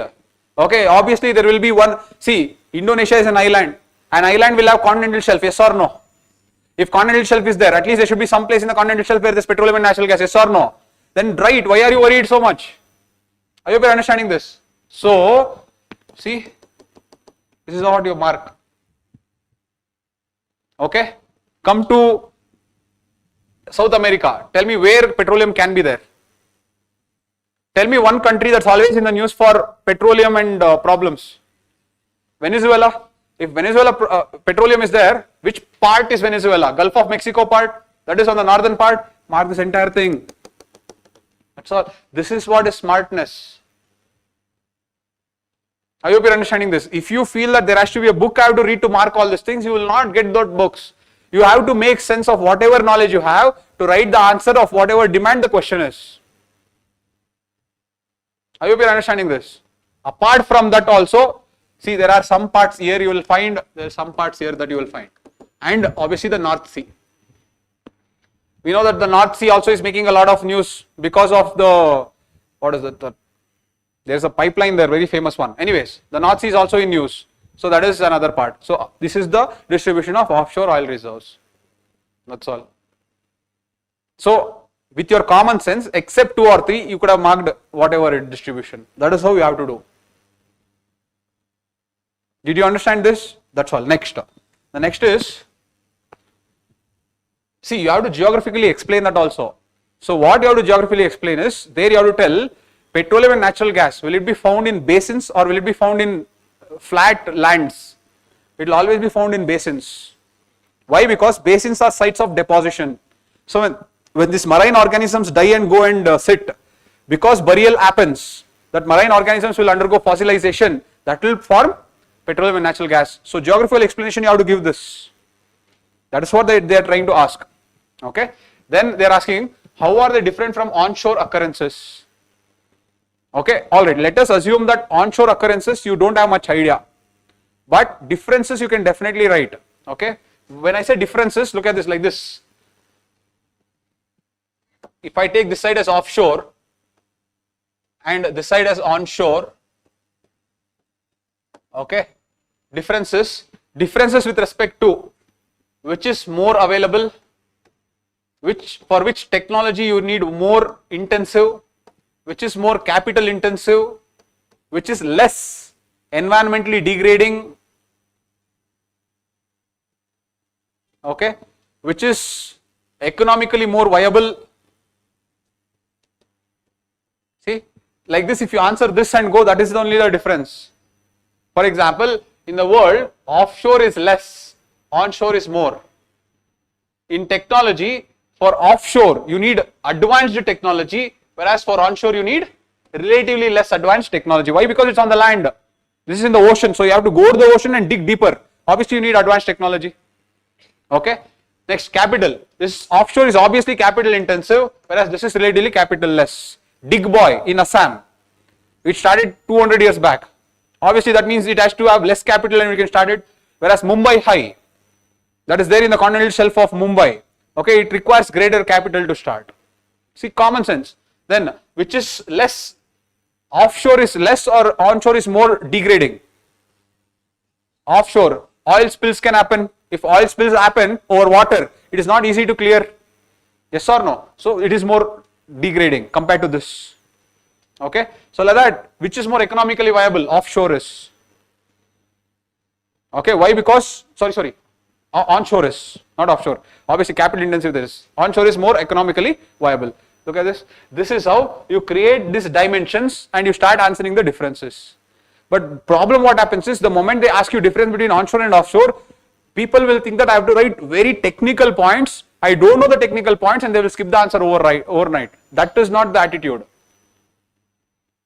I hope you are understanding this. So if you can generate dimensions like this, you can easily write the answers. You got this? Okay. So difficult, relatively difficult, to write this answer in that specific point of time. But if you have practiced whatever I have told, with whatever knowledge that I have told in the class, at least my student should be able to write a proper answer. I am not telling good answer, a proper answer for this. Okay. Anyways, let this go. Your face shows that no sir, I will not be able to write. It's okay. The next is what are tsunamis? How and where are they formed? What are their consequences? Explain their examples. Easy or difficult? Easy question, straightforward. Explain briefly the ecological and economic benefits of solar energy generation. Easy or difficult?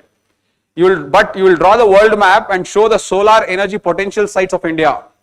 Don't forget. The moment, okay, they asked ecological, I'll write 3 reasons. Economical, I'll write 3 reasons. I'll stop the answer. That is correct, but you will definitely draw the map here. Okay. Even tsunamis, you will draw 2 maps. One map you will show the waves going, breaking and standing up like this. That is one. The second is you will draw the world map and show the O and O convergence regions. Remember the island arc that I will show? Aleutian, Japanese, Philippines, Indonesian. You should show that. That is the O and O convergence zone. So all those regions are vulnerable to tsunamis. So 2 diagrams should come there also. Okay. Now, what are non-farm primary activities? How are these activities related to physiographic features of India?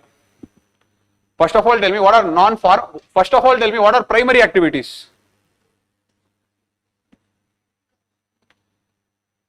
Only agriculture, that means it is non-farm primary activity. Agriculture is correct, but then what is non-farm? What is primary activity? What is primary? What is secondary? What is tertiary? Yes, anything that is dependent on the nature directly, that is what is primary. Anything that you take from the nature and process it, that is what is secondary. Anything that is dealing with usage of that manufactured resources, that is what is known as tertiary. Okay, so coming to primary, primary means those things that are dependent directly on the nature. Agriculture, as she told, because it's dependent on the land. Apart from that, what else is there? Fishing. Apart from that, all allied activities are there at one. Already. Apart from that, mining. Someone told mining. So fishing, mining. What else? Animal, livestock rearing. Very good. What else?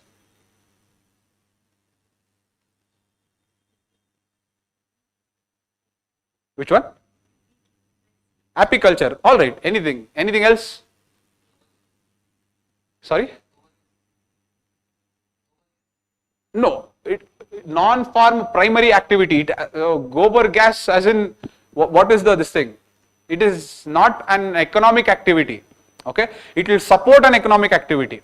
Okay. All right. So let us take only this much what you told. No issues. Look at this. So you told non-farm primary activities are fishing,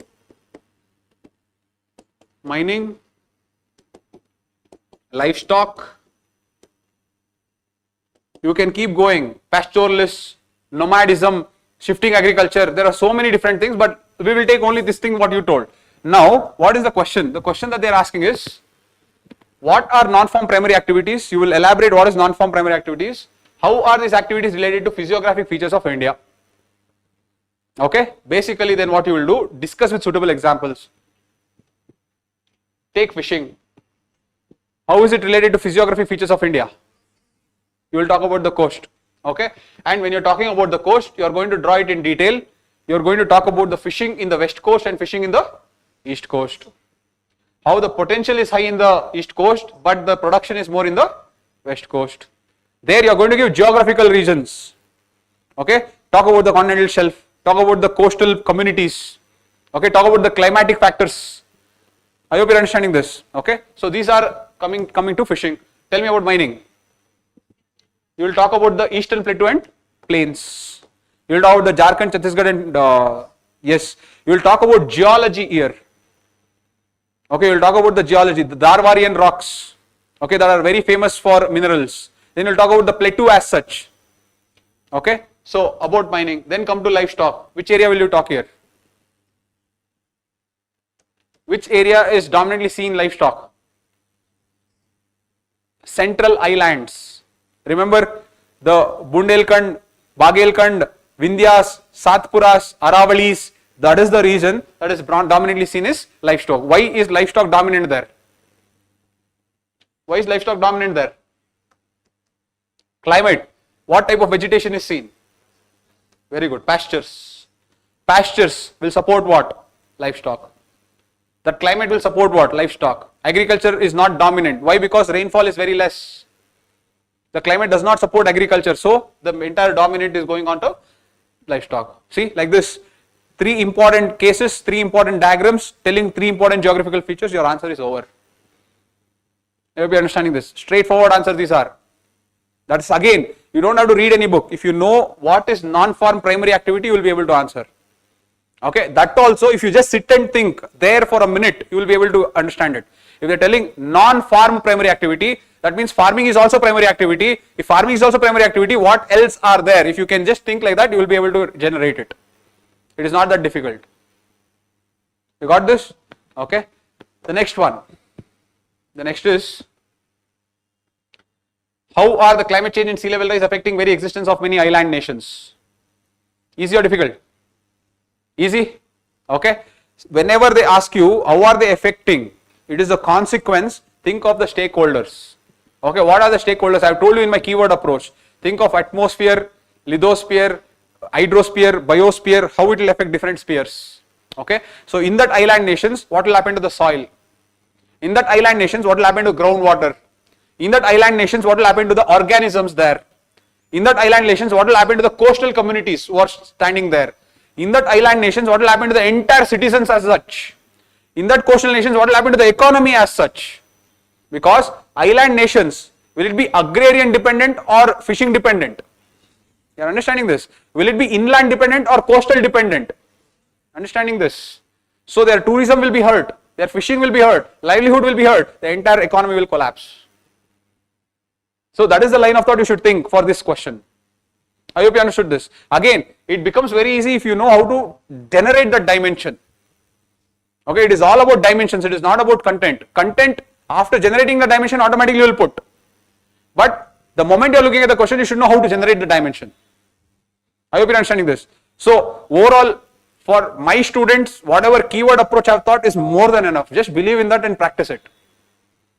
For other students who have not attended the class, you can, one, socioeconomic geography, I have told you the NCRTs, practice questions of socioeconomic geography by taking questions and answers. Okay. When you see, it is all, geography is all about generating dimensions. It is all about generating dimensions. Whenever they ask you X, what is the effect of X on planning? The moment they ask you a question like this, it is an application question. So for those students, I am telling those students who are not attending the class, segregate the topics like this. One, there is application geography. The second is industrial geography. The third is resource geography. The fourth is regional geography. And the fifth is social or human geography. Okay. So your job is make sure that you write at least 10 questions from one section here.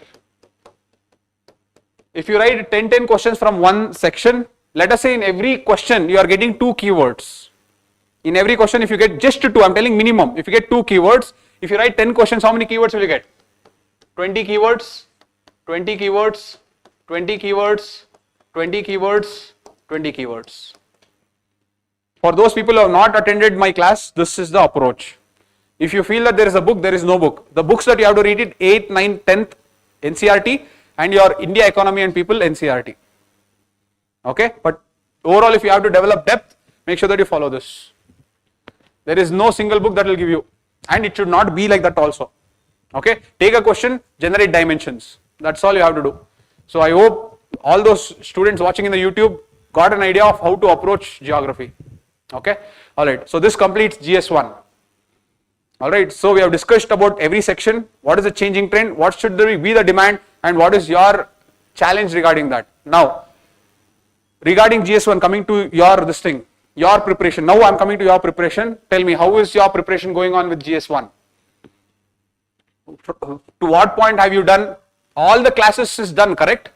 You people have no classes left. Everything is done. So people are now independently cleared that tagline of freshers. Correct?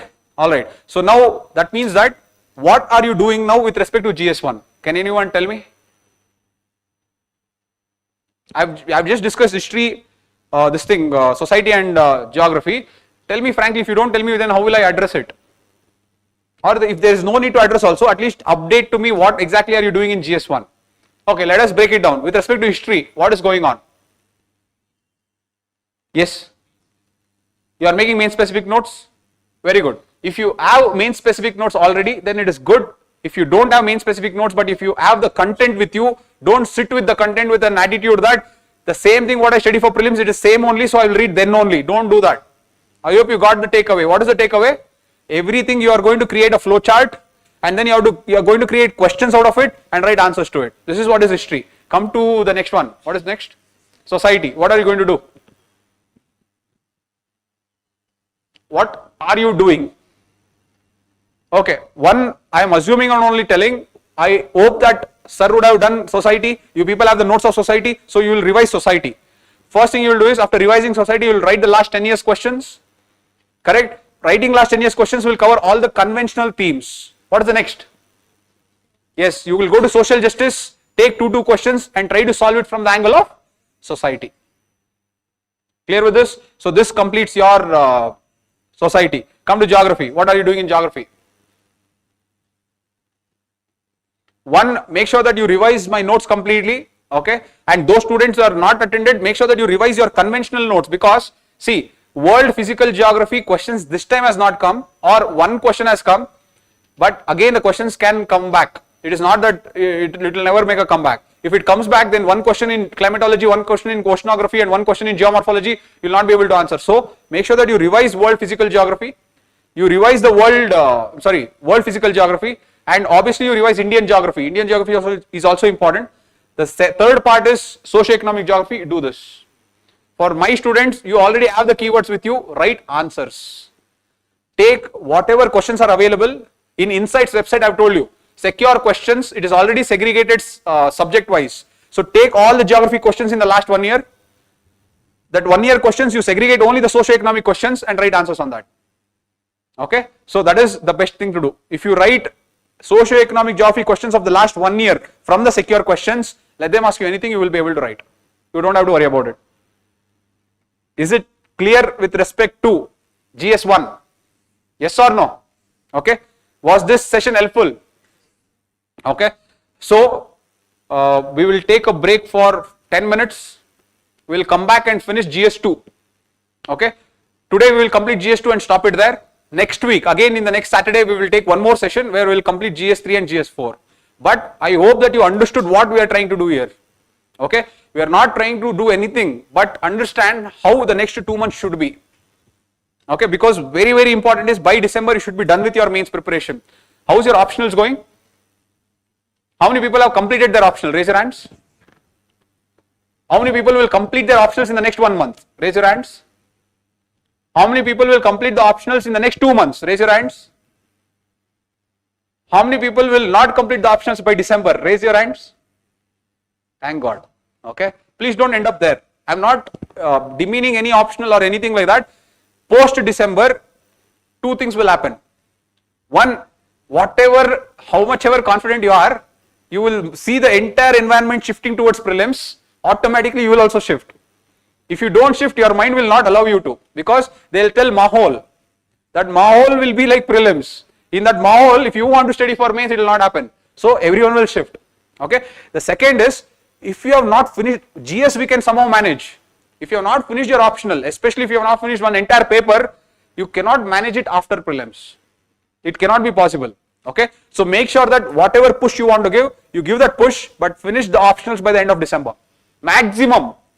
Push it up to January 15th, but not more than that. Clear with this? So we'll come back and we'll discuss GS2 in the same way, and we'll see how we can go about GS2, and after that we can wrap the class. Okay, 10 minutes guys, we'll reassemble.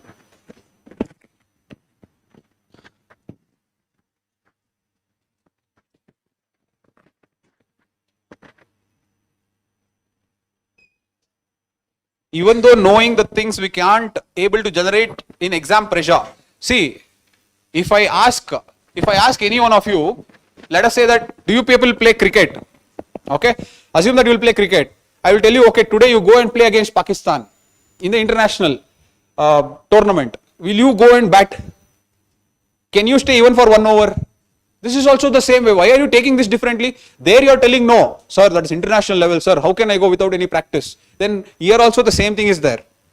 Okay, when you go and sit in that examination hall, you are also playing the practice with the best.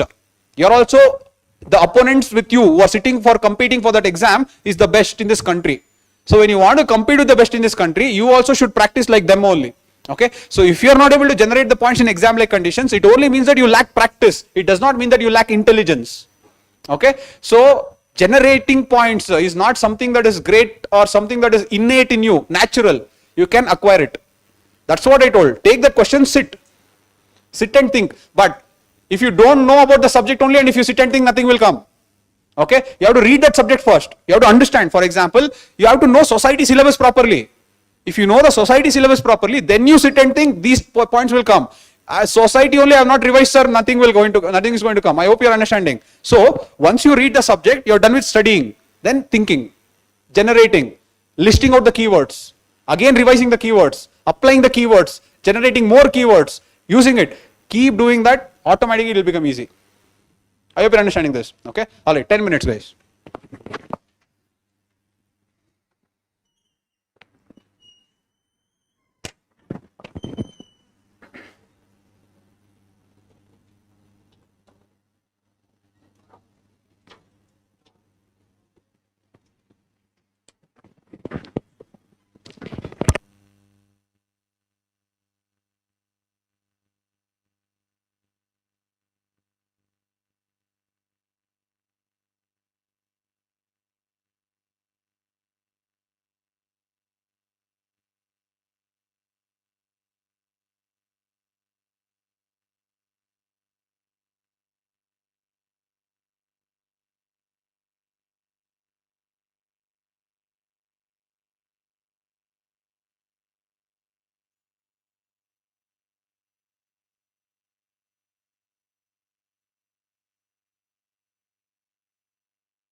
Okay, guys. So basically, you understood for the next. See, what you should understand is in the next 3 months how to prepare for mains. That's what we are doing. So in the next 3 months, what should be done for GS1? We understood. What should be done for GS1? There are 3 sections. All the sections require different approaches. All the sections cannot be used the same approach. Okay. What are different approaches? One, history. You understood that first create the flow, and after creating the flow you create questions, and to that questions you write answers. Done. Society. If you already have the notes on conventional syllabus, don't try to make the notes again. When I say conventional syllabus, salient features of Indian society, secularism, regionalism, if you have already the notes, don't try to make another notes for it. That is enough. After having the notes, you should write the answers for last 10 years. Okay, last 10 years means 60 questions. Every year 6 questions come, so 10 years means 60 questions. So by writing the answers, you will have so much content. That is only more than enough. After that, just take, in the last 10 years, just take 2 questions and practice social justice in society. Don't be very rigid. Take any 2 questions that has high chances to come in society. For example, poverty, inequality. Such questions you take and you practice from the societal angle. That is enough. Society is over. Then coming to geography. Read the entire notes, whatever we have done, or people who have not attended my classes, read the world physical geography, read Indian geography completely. Then socio-economic geography, my students read the keyword approach and write answers to the last 1 year of secure questions of socio-economic geography.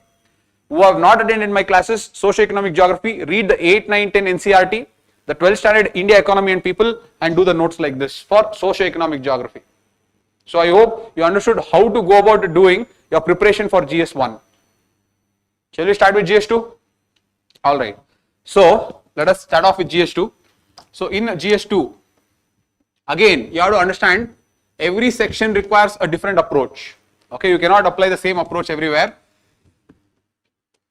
Look at this. Now, if you take, you have 3 sections, polity and constitution. Then you have social justice and governance. And then you have international relations.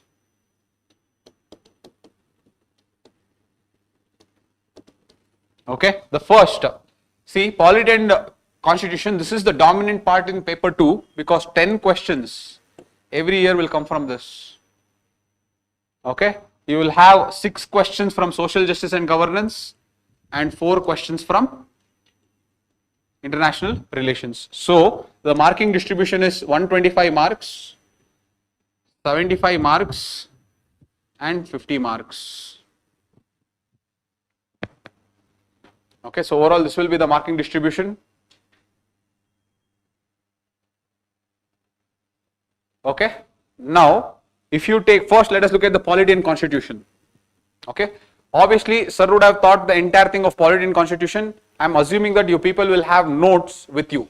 Those people who are not from insights, if you people have attended the basic class, when I say basic class, the foundational classes of polity, you would have covered more or less what is required for polity and constitution, but they are going one step ahead and asking questions. So that is where we have to work a little bit harder.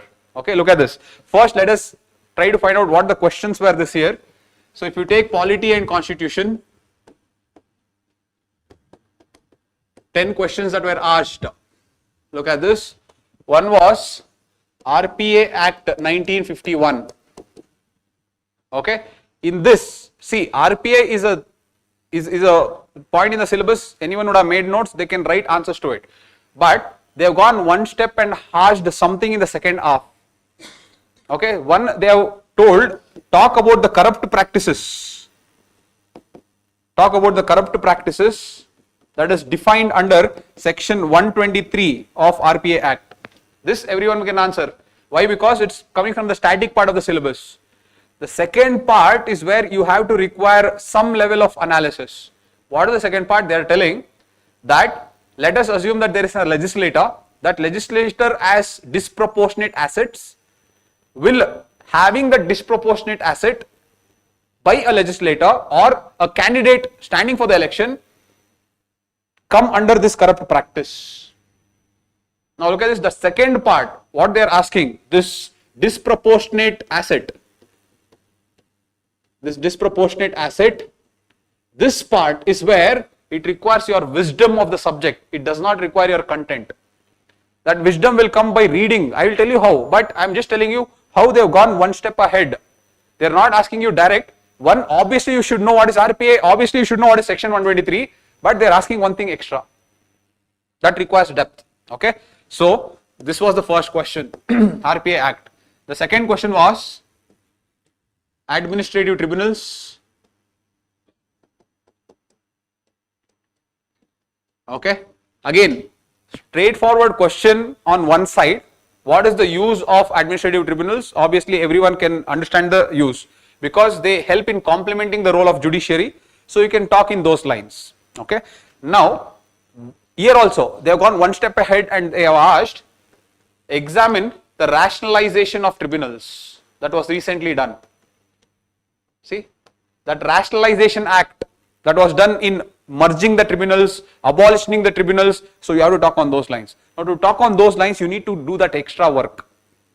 The basic notes will not do. So again, look at this. That extra work is demanded here. Okay, this is the second question. The third question was on J&K Reorganization Act 2019. Okay, again at the outset, it is looking as a difficult question, but overall, if you know the functioning of any union territory with a legislative assembly, you will be able to answer. Okay. Again, they have not gone any extra step ahead. It just, again, it depends on the wisdom. Let us come to that again. This is the third question. So 1, 2, 3. The next question was, they have asked on Attorney General of India. Attorney General of India. Again, a direct question. This is the second time that they are asking. This is again a direct question. Okay. Fifth question. A fifth 10 marker. There was another 10 marker. Very good. Power of pardoning. Power of pardoning of India, President of India and USA. President of India and USA. Okay, President of India and USA. This is coming under the topic called comparative politics. They always ask, take one feature and ask you to compare. That is always there. Again, I am going to come to this, how they are asking one step extra. We will come back to this. So these are the broader 5 important polity questions. In that polity questions, in the 5 questions that they have asked your extra effort in 3 questions. 1, 2, 3. This, everyone will find it difficult to write specific points. Like, what was the assembly strength increased? No one will know all those things. Okay. But what generic points you can write is, how governor is replaced by lieutenant governors. How the legislative functions can be overridden by lieutenant governor. How the bills can be reserved for the president. How the working of that assembly happens in the same way the working happens in Delhi. How the governor will have extra discretionary powers, especially when it comes to public order, law and order and land. You are understanding this? So what is in Delhi, you can take that only and put it here. More or less it is the same. So that you can do, but specific points no one will get. You will also not get, don't worry about it. I hope you are understanding this. So overall it may seem difficult, but it is not so. If you use your wisdom, you will be able to write. Okay. This is a direct question. Okay. So these are the 5 questions of polity in 10 markers. So if I go to 15 markers, we are still in polity. If I go to 15 markers, one question was, apply constitutional morality to balance judicial independence and judicial accountability. Judicial independence and judicial accountability. This is one question that they have asked. So this is another question. I may miss the order. One more question has been coming from judiciary. They have asked, examine the evolution of collegium system. Examine the evolution of collegium system. That is another question that they have asked. Next.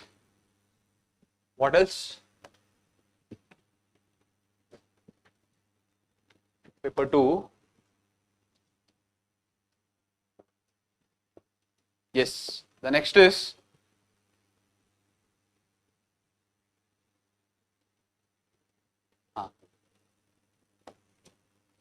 evolving of center-state relations. Evolving of center-state relations. Financial relations, sorry. Evolving of center-state financial relations. This is another question. Another question is about NCPCR. NCPCR and how its relevance is important in protecting children from digital exploitation. Protecting children from digital exploitation. The last question was amending powers of the parliament. Amending powers of the parliament. Okay. So these are the 5 questions of 15 markers. Okay, this is 1, 2, 3, 4 and 5.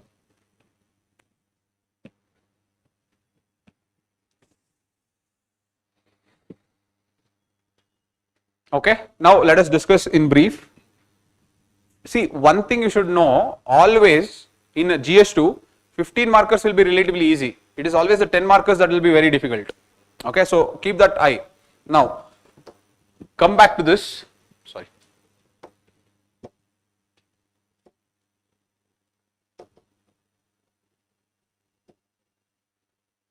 Come back to the RPA Act 1951. Overall, first let me give you a glimpse of how to prepare for polity. Okay. Now look at this. In polity, if you have to prepare, these are the thematics. Question will always come under these thematics. If you are prepared on these thematics, no one can miss out on writing an answer. Look at this. The first thematic that the question will come is on basic structure. The second one is FRs and DPSPs. The third is judiciary.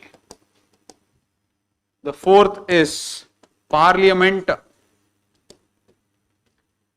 The fifth is constitutional authorities.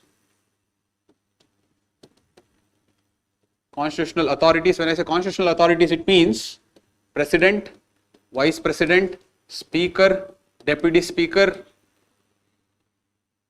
Okay, here parliament and let us be. When I say parliament, it is Lok Sabha, Rajya Sabha. Sixth one, state legislature.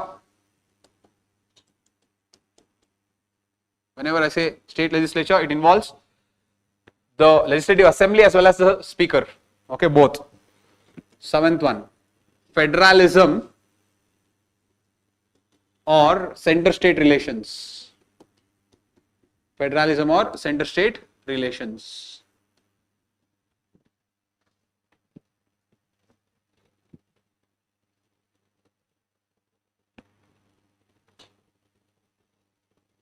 Eighth is statutory bodies, statutory authorities.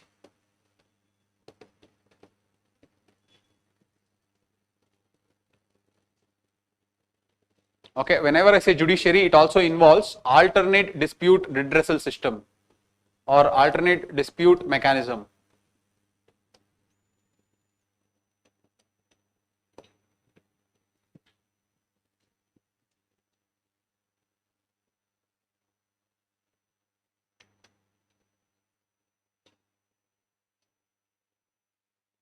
Okay, if you can prepare notes on this, more or less you can write answers on this. For example, if you want to test this, take the last 10 years of polity paper. When I say polity, 1 to 5, 11 to 15. This time what they have done, they have asked 1 to 5, 11 to 14 and then they have asked 18th question. NCPCR is in 18th. Okay, overall polity 10 questions will come. If you take those 10 questions, they will always fall in the broader working of this theme. Okay, so if you can prepare, for example, if you take parliament, it is not only Lok Sabha and Rajya Sabha, you should talk about how is executive holding accountable of, how is legislature holding account of executive? What are the challenges of the parliament? Why is the parliament lacking productivity? Are you understanding this? What are the functions of committees? What is the normal procedural, procedural way of functioning of a bill? Budget. I hope you are understanding this. So covering all angles of the parliament is important. Okay. How is Rajya Sabha losing its efficiency, or what is the importance of Rajya Sabha? So that you have to cover all angles. If you can cover all angles, if you take center state relations, center state can have different relations. It can have political relations, financial relations, delegation of powers. It can have collaboration, confrontation. So like that you have to cover all those angles and create answers. I hope you are understanding this. Make use of AI to generate the question, and after generating the question, you can use that question to write answers. Okay, the AI will help you to give you the probable way of coming up with different dimensions on that particular topic. On that you can create questions and then you can create answers. I hope you are understanding this. That is what, when you have started to prepare the answers, don't do without studying. First revise them properly and then do it. One more add please, RPA Act. One more thematic is RPA. Even that is very important, not because this time they have asked. If you look at last 10 years, they have been asking RPA Act. 1951 they usually ask because that is more elaborative and that is, it gives the procedures. Okay. This is about polity. Now look, you understood how to make the basic notes of polity. Alright. With that basic notes, will I be able to answer the question? Let us assume. Let us go back here. Now the first question that was asked is, what is RPA Act 1951? Examine, what is the corrupt practices under RPA Act 1951? Examine if a person having disproportionate asset, can that be put under corrupt practice? So this is the question. So actual answer is like this. You are going to define what is RPA Act 1951. Then you are going to examine what is section 123 of 2. See? So let us say that the answer is, so you will start with the introduction. So in the introduction you will tell about RPA Act 1951. Okay, how it provides an structure to the electoral system in India. This is the structure to the electoral system in India. Okay, this is the introduction. After introduction you will say the corrupt practices. Corrupt practices. Okay, these corrupt practices are defined under section 123 of RPA Act. In this there are several provisions. For example, 1, bribery, 2, undue influence, 3, there is promotion of enmity or hatred,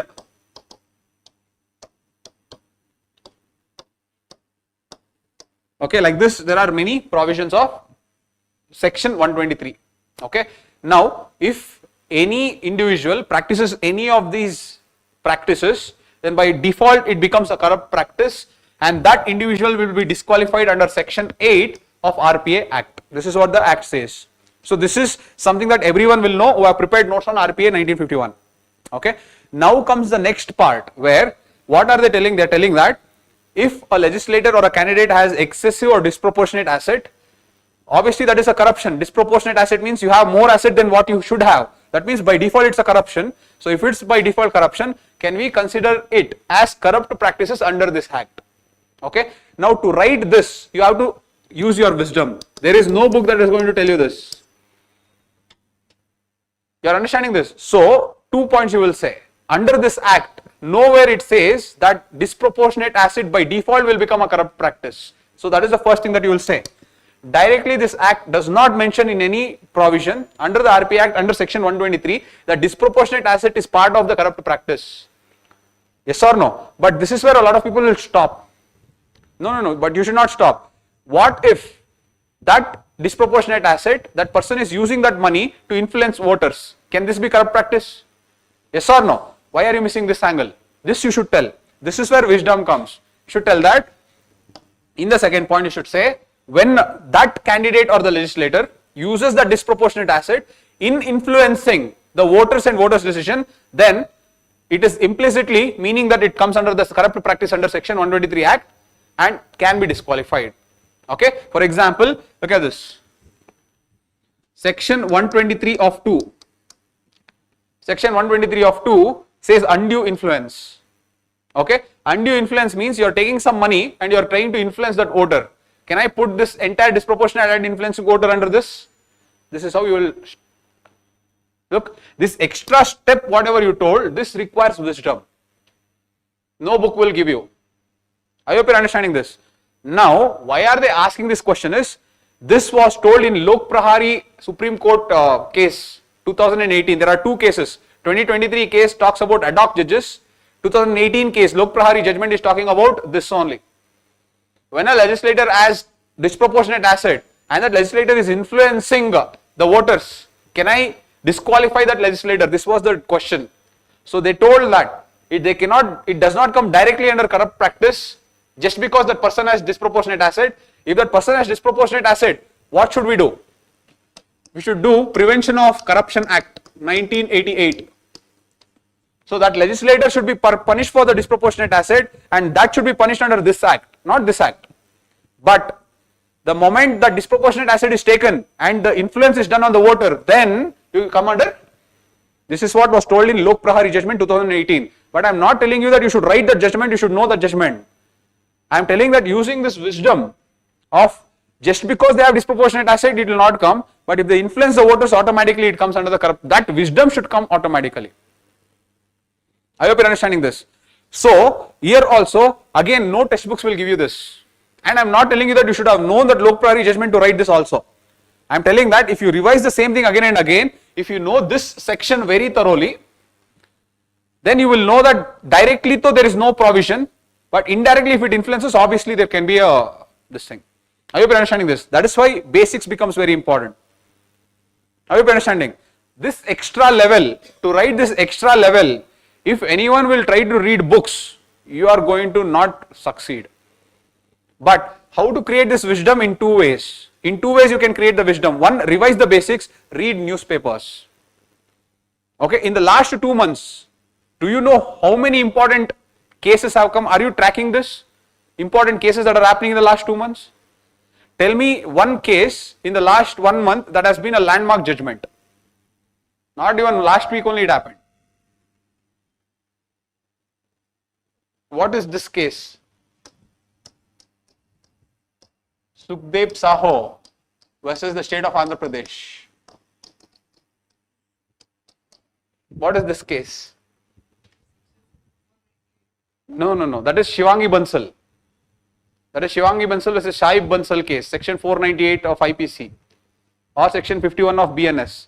What is this? This question will come next year for sure. Very good. Tell me, Saho guidelines only, what is it?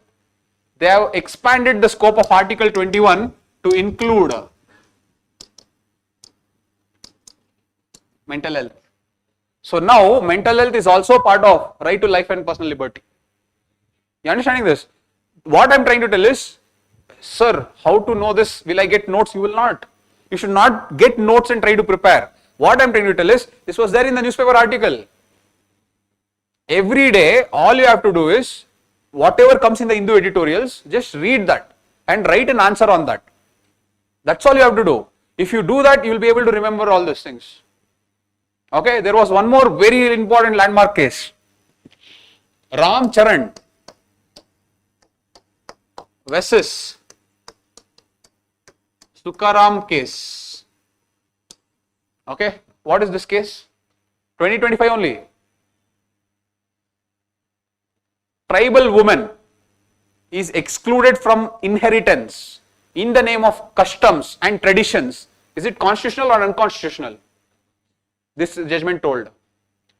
Excluding tribal women from inheritance in the guise of customs is unconstitutional. 2025 the judgment came. Until then, there was a judgment in Madhu Kishwar versus the state of Bihar. This was in 1996, I think. Okay, this was 2025. Okay, this was 1996. In this judgment, they said excluding women from inheritance in the name of custom is constitutional. They did not say constitutional, is not unconstitutional. That's what they said. So, you could exclude women from inheritance. Up to this point, you could exclude women from inheritance in the name of customs, especially amongst tribes. I hope you are understanding this. So, this you have to learn out of intent, not out of, oh, this will come in the exam, that's why you should learn. So, when you are learning this, you will understand that in Hindu Succession Act 2005, in Hindu Succession Act 2005, you cannot discriminate between men and women. Everyone will have equal inheritance. But there is an exception. The exception of women getting inheritance as a compulsion is accepted amongst, is exempted amongst scheduled tribes. That exemption is what was playing all these years up to this 2025. In this case, they removed it now. You cannot do this. So, this is important. Now, this no one will tell you. Okay? How will you develop this wisdom is read the editorials and try to write answers. That's what I'm trying to tell you, that you cannot expect someone to make notes and give this for you. Even if I make notes and give this, you will not do this analysis. Are you understanding this? If I do notes and give it to you, you will do this. You will tell what is Ramcharan versus Sukaram case. But you will not be able to attach Madhu Kishwar case and tell Hindu Succession Act this was happening, so they removed this and gave this. That wisdom what is there will not come by reading one notes. I hope you are understanding. Hence, it becomes important for you to read newspapers. I am not telling 5-6 newspapers, that should not be done also. One newspaper. 2 editorials maximum it will be there important. 2 editorials you read, convert it into questions. Imagine 2 editorials every day. If you read for 6 months, 180 days, 2 editorials every day. How much articles you have read? 360? Forget 60. 300 articles. 300 issues you have notes. That is your superpower. Okay? The building of competency is done like that only, in incremental stages. It is not done at one go. So imagine that person who has, for 6 months continuously they have written answers. How much grip they will have. Imagine that person who will get that 180 issues or 300 issues in one book. They will read that book. How much grip will they have? Who will win the game? This person may read that and understand the provisions, but this person knows how to analyze. That is the difference that they are asking in this paper. I hope you are understanding this. Hence, one, make sure that you read the basics. Obviously, you have to make notes on this. But after making the notes, please read the newspapers every day and keep tracking it. I hope you are understanding this. Okay? Alright. Let us come back to the questions. See, here also you should be very careful. When I say constitutional bodies, I have not told add this also. Constitutional bodies, I missed it out. Constitutional authorities means President, Vice President, Speaker, Deputy Speaker. Constitutional bodies means Chief Election Commission, Finance Commission, all these things. Okay? NCSCs, NCSTs, NCBCs, Attorney General of India, all these people are constitutional bodies. Special Officer for Linguistic Minorities. Got this? Okay, make the notes. Again, here also, don't complicate it. Okay? One question on one body, that is more than enough. If you take CEC, okay, let us say that if this is a table like this, if this is CEC, what should be the introduction? What is the functions, roles and responsibilities, challenges, current issues, conclusion, over. Go to Finance Commission, do the same thing, introduction, roles and responsibilities, challenges, issues, conclusion, over. Again, there also constitutional body, don't take it and make it a use thing. In one day, entire constitutional body should get over. I hope you are understanding this. So it should be very, very quick. Okay? Alright. So, this is about RP Act. I was just explaining you how this wisdom is required. Okay? Now, coming back to administrative tribunals, as I told you, straightforward question. Everyone will know Article 323A and 323B will allow administrative tribunals. How they are specialized tribunals that deal with specialized matters. It can be recruitment, it can be any other specialist jobs where they try to adjudicate on any conflicts that happens in specialist fields. Okay, that is what is administrative tribunals. What are the advantages? Everything you will say. The second part is rationalization. Now, look at this. Look at the second part. I'll read it out.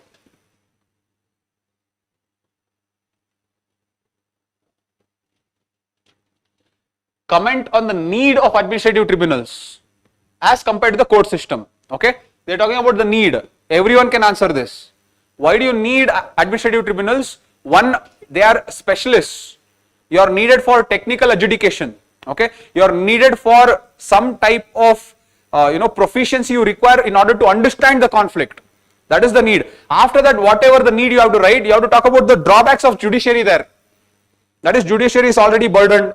Judiciary already has vacancies. Judiciary already has too many litigations. You understanding this? So that whatever drawback you have inside the court, go and put it in the tribunal and say that is why we need it. You understanding this? So the first part is actually very easy. It is not that difficult. The difficult part is assess the impact of the recent tribunal reforms to rationalization of tribunals.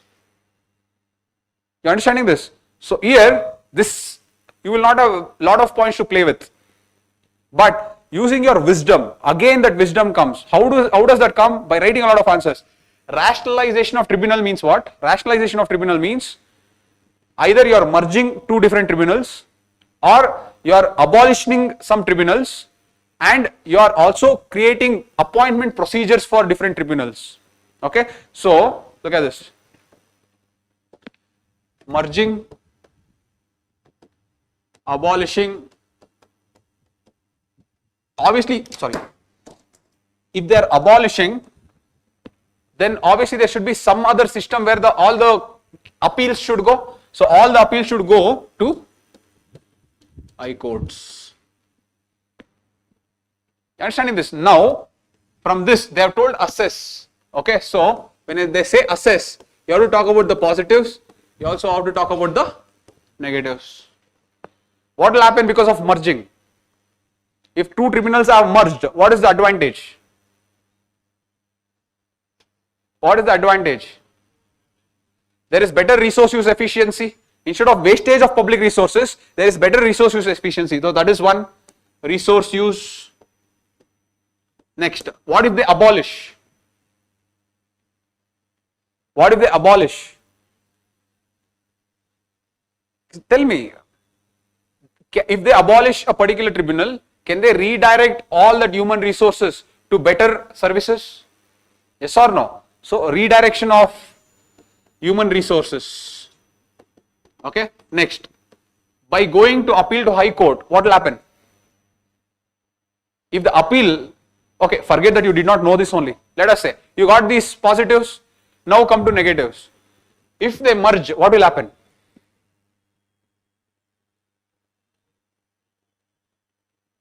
If let us say there are two tribunals, I have merged the two tribunals. Let us say civil aviation appellate tribunal, and I have merged the telecom tribunal with it, appellate tribunal with it. What will happen if I merge two technically different tribunals with one another? Will the adjudication be effective? Yes or no? That is what you have to write.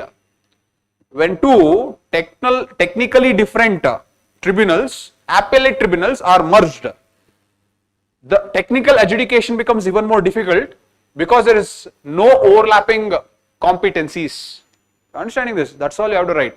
Now, if I abolish tribunals, so let us say that there was tribunal like this. Now I have removed this. Okay. Now everyone will go back to the high court only for appeal because this tribunal is no more there. Yes or no? So by abolishing tribunals, don't you think the litigation will eventually go to the court only? Will it reduce the litigation or increase the litigation? It will increase the litigation. You understanding this? So this side you have to talk about how it is helpful for the government to make sure that it can streamline its public resources. This side you should come and tell it will not decrease the litigation, it will actually increase the litigation. That is the assessment that you have to do. Now this assessment that you did, that requires no book, no book will give you that. That assessment should come by you writing and practicing a lot. See, just by having these two keywords I am able to assess. If a person thinks that, see, if a person thinks rationalization of tribunals made in 2021, you are writing 2025 exam. Anyone you think would have read the 2021 rationalization and gone? Or do you think it is rational to think that you will read and go? Are you understanding this? No one would have. Even the person who will get All India rank 1 will not. So the logic there is using that keyword. What is your wisdom to generate the points? That is the ability that you have to develop. So looking at that question, Don't think, oh, I have to go back to 4 years of current affairs and read. If you do that, you are not going to succeed. I hope you are understanding this. So, two things. One, what is happening from today? Make sure that you follow diligently. What has happened before? Don't worry about it. Okay? Yes, they will ask J&K State Reorganization Act 2019. So, does that mean that you have to study for the last 6 years? Are you understanding this? You should not. Whatever they ask way back that has happened in the current affairs, you will deal with wisdom. Whatever that they are asking today that is happening within this, you have to use your current affairs, because see, this is how they do. This question, okay? Look at this. Discuss, no, not that. It is a current affairs question, these are, okay? It doesn't look like current affairs, but see this one. In view of the above observation of the Supreme Court, that constitutional morality is a fulcrum which acts as an essential check upon the high functionaries and citizens alike.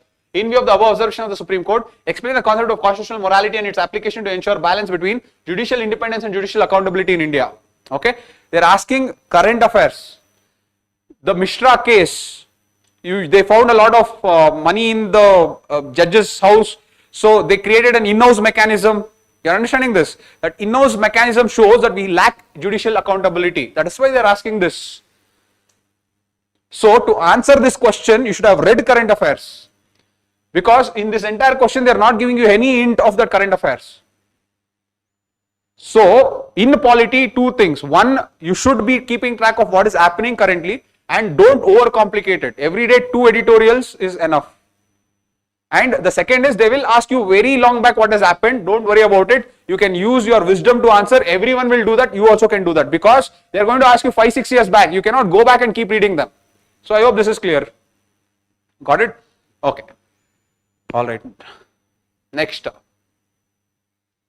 The next question is, so we are done with administrative tribunals. Now look at this. Compare and contrast the President's power of pardon of India and USA. All right. Yes. Please add this theme.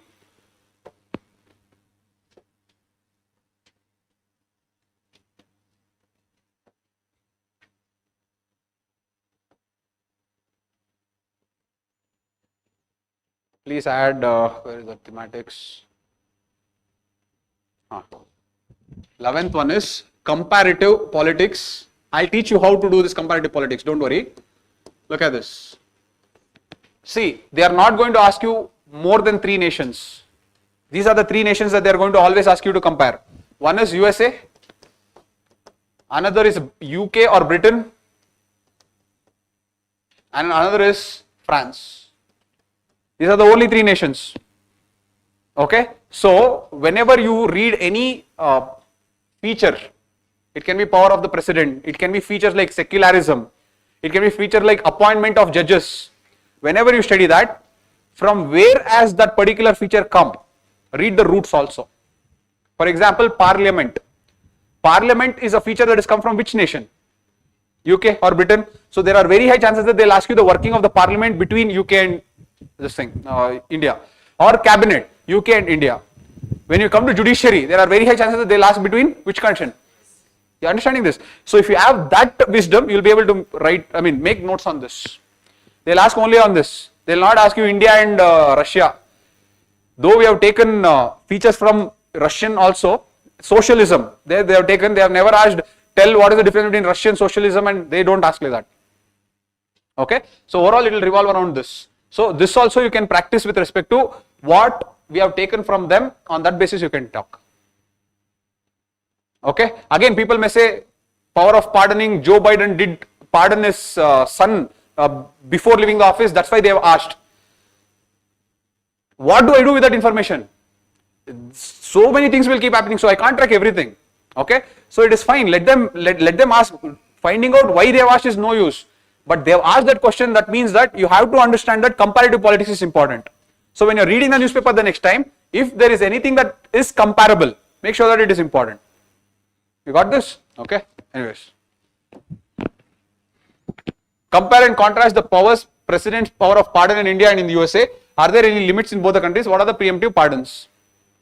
See, they have only made it very, very easy. Okay. Compare and contrast the President's power to pardon in India and USA. You will have more content in India or more content about USA?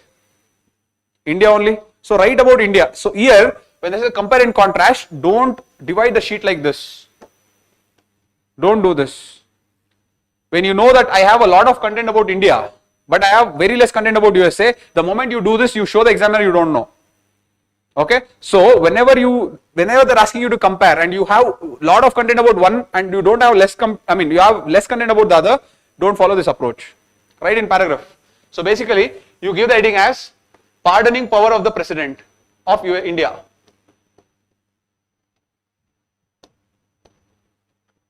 Okay, now here article is 72, so you start talking about it. Okay, you talk how it is an, what is that? It is a function that has to be done, it is not a president's discretion. It is an executive function where the president has to abide by the advice given by the Council of Ministers, their power of pardoning. The president can take the merits of the case in order to consider. The president need not take the judgment into consideration. This is all static. I am not telling something this thing. Okay. The next is there are several cases. Maru Ram case, Keher Singh case, Eppuru Sudhakar case. Right, all those cases. Again, these things all should come in your static part. So you wrote all that. Then give the heading as pardoning power of the President of USA. Obviously, everyone will know the pardoning power is executive discretion there. It is, presidential discretion, not executive discretion, it's a presidential discretion. That is, he need not take any permission. Why? Because presidential form of government. Ours is parliamentary form of government. Because it's presidential form, they will have excessive powers. So write that, presidential form of government, the president is supreme, hence the president can take the discretion in announcing the pardoning power, announcing the pardoning for any individual. Now, I can look at the internet and come and tell you section 2, article 1, all these things, but it is that in real time no one will know. So let it be. But at least this much you can write. Yes or no? Go to the next. Limitations. Are there any limits in both the countries? Now come to India. Are there limits to this? Yes or no? Yes. The president cannot act in discretion. Now, whatever the president decision takes, is it open to judicial review? Yes or no? Yes. Anything is open to judicial review. Indira Gandhi versus Raj Narayan case, they have told that it is open to judicial review. Let it go. But anything is open to judicial review, so that is another limitation. Now, is there any time limit for the president to act? Yes or no? There is no time limit. You have to mention that. There is no time limit for the president to act. Okay? So these are the three things. But as judiciary told that just because there is no time limit, can the delay be indefinite? The judiciary has told no, the delay cannot be indefinite. That is also another limitation. See, all these things are there if you just follow what is happening. Okay. Now come to the limitations in the next limitation here. Can the president pardon? Can the president pardon death sentence even in state laws? Yes or no? Yes. The power to pardon a death sentence lies only with the president in India. It is not there with the governor. Power to pardon death sentence. I hope you are understanding this. But the power to pardon other punishments, can he do it for all laws or only central laws? Union laws. I hope you are understanding this. That is, any other than death sentence, if there is any other conviction that has happened, you cannot pardon unless that person is convicted under central laws. State laws will go to governor. I hope you are understanding this. So these are the things that you should come. Why am I telling all this is, I know many points in India, but the moment I go to USA, I will have less points. So what will I do? Then I will put limits. So first I will put limits of power of pardon of President of India. I will give all the points. Then I will put limits, power of President of USA. I will give 2 points. I hope you are understanding this. So that is how I go. You understood this? So in President of USA, we know that in USA they follow a perfect federalism, where those federal units can secede also. So if that is the case, obviously the president cannot pardon those state convicts. Yes or no? So that is the limitation that I will tell, and I will stop it there, because with my wisdom I can only generate that much. That is okay, that is enough. If you always make it a point that I should know enough points in USA also as much as India, you are going to lose on writing about India. Don't do that. Whatever you know about power of pardon of India, don't miss out here. You have very little to write about USA. Everyone will have very little to write. So don't worry about it. But make sure that you write diligently whatever you know about India here. Did you understand? This is the problem. People will preemptively assume that, oh, I don't know about USA, my answer will not be good. No one will know about USA. No one will have such great idea. Everyone will have basic idea. So even you will have. So try not to give up there itself. You write a proper answer. Yes, when it comes to USA, you are going to write 2 or 3 points and stop it there. That is okay. That everyone will do. But when it comes to India, make sure that you give it the best. All the Supreme Court cases, all the points, all the angles should be properly covered. You got this? Okay. Anyways. What are preemptive pardons? Preemptive pardons means even even before the trial, I will pardon that person. Or even before that conviction happens only, I will pardon that person. That will not happen in India, that will happen only in USA. Okay. Why? Because in India, our criminal justice system does not allow, or the power of pardon is to correct judicial mistakes. It is not a type of political tool. Whereas in USA, the power of pardon is a political tool.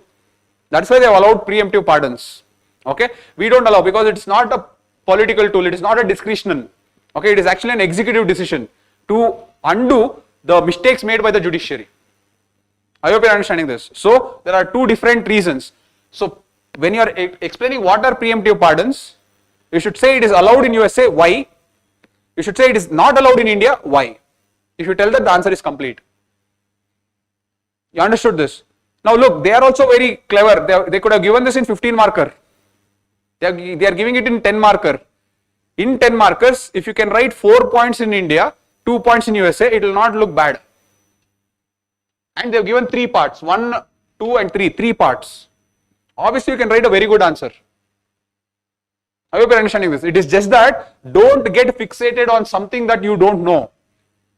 Everyone will not know. Okay, but you should always make sure that you will take the maximum advantage on what you know. And here you will know the pardoning power of the president. Okay, alright. The next. Discuss the nature of Jammu and Kashmir Legislative Assembly 2019. Discuss their powers and functions. See, powers. How will the Union Territory of Delhi function? The same powers you have to write. Okay. How Lieutenant Governor will be the head. How the Chief Lieutenant Governor will act in the aid and advice of the Chief Minister and the Council of Ministers. How they can make legislative powers, but the Lieutenant Governor can reserve the bills for President. Next, how the Lieutenant Governor will always have the extra discretion when it comes to the subjects of police, land and law and order. What is in Delhi, I have just told, what is in Delhi I have just told for Jammu and Kashmir. Go check, it is also same. This is the powers. Functions, you take any assembly functions, there will always be 4 functions. One is legislative function, executive functions, financial functions and debates and discussions. These are the functions. Even here also it is the same. Even in Delhi also it is the same. Even in Karnataka it is the same. Everywhere it is the same. So see, that also you can write properly. So the moment you are looking at that question, there is nothing to panic. 2019, no one would have read that and gone there. When there was abrogation of 370, then all this issue was happening, everyone would have read. But then question did not come. Now the question has come. So that doesn't mean that you should read that and go. It is just that whatever wisdom you have read from reading your basic static, you will be able to answer. Again, clear with this? Okay. Everywhere it is the same. Okay. If you go to the 11th, these questions become even more simpler. Okay. You have to talk about how judicial independence also is important. Why? Because judicial independence is part of the basic structure. But judicial accountability also is important because of the recent cases. In-house mechanism, is it transparent or is it opaque? In-house mechanism, no one knows what happens there. Who is the investigating officer? What is the report? Will that report come to the public? You are understanding this? You should talk about that. Okay. The next is amending powers of the legislation. Direct question, Article 368. Okay. The amendment, any amendment to the constitution, what is the procedural limitation? Procedural limitation means what is written in the constitution. It can be introduced in both the houses, but not in the state legislature. Okay. It has to be passing with special majority. Can the president send for reconsideration? Amending, it cannot. You are understanding this? These are the procedural limitations. What is substantive limitations? Substantive limitation, see, procedural limitation means what is mentioned in the constitution. Substantive limitations means the limitations that are imposed by interpreting the feature of the constitution. So basically, what is the interpretation? If you take the Kesavananda Bharati case, basic structure is limiting the amending power or is expanding the amending power? It is limiting the amending power. Why? Because it tells you amend whatever you want to, but you cannot destroy the basic structure of the constitution. So see, the limiting of the, so that you have to talk. You understanding this? Now, can the constitution go ahead and amend without taking the permission of the state when it comes to federal issues? It has to take the permission. See, that is a substantive. That was what was discussed in SR Bommai case. You understanding this? The next is Minerva Mills case. Like that, you have to take substantive limitations and talk how the parliament's power for amendment was limited. That is also one part. So that is what they have asked here. Direct question, it is not that difficult. Okay. Evolution of collegium system in India, it was happening. Anyone who has read the newspaper should be able to answer this.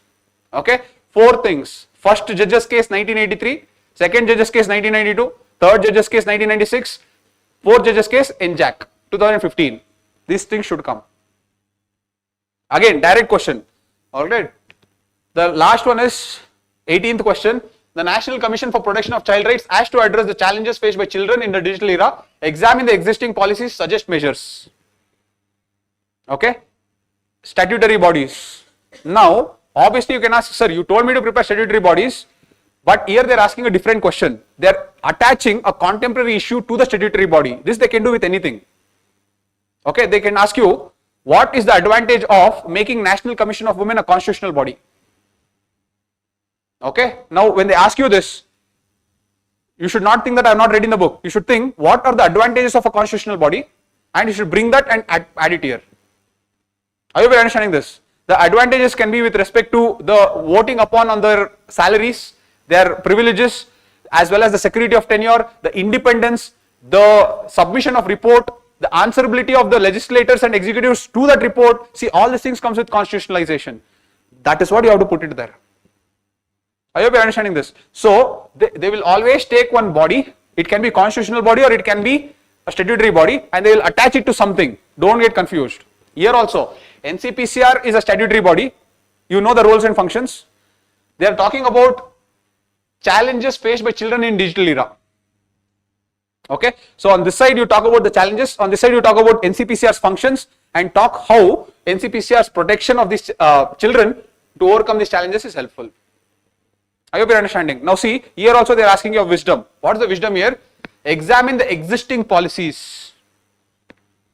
The moment they say existing policies, it requires you to assess the different policies that you know about children. It can be from Juvenile Justice Act, it can be POCSO Act, it can be National Educational Policy 2020. So from different stream, it can be Digital Personal Data Protection Act. So you have to take in different streams and talk how those policies are helping protect children digitally. Now that taking different acts and talking about it, it will not come from any notes. It will come from writing a lot of answers. You getting this? Okay. All right. So to summarize the entire polity, we have just gone through the entire 10 questions. To summarize the entire polity, how will you prepare entire polity? Bird's eye view. Tell me. You will make question and answers on these thematics.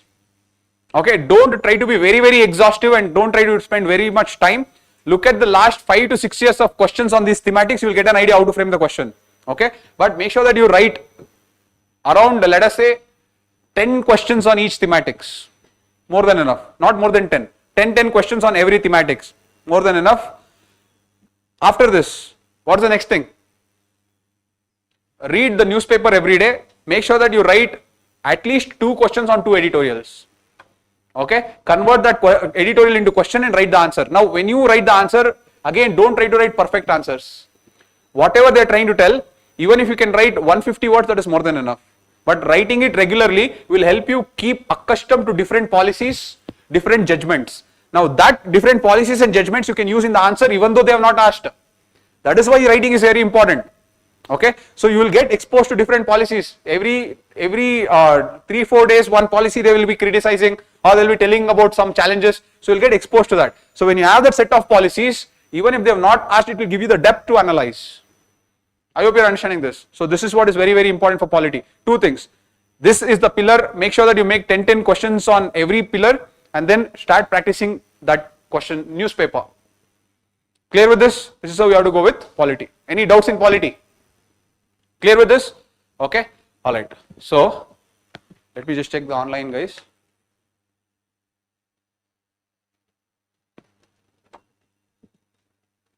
After creating potential questions, how to prepare content for it? Should I have to rely on AI or something else?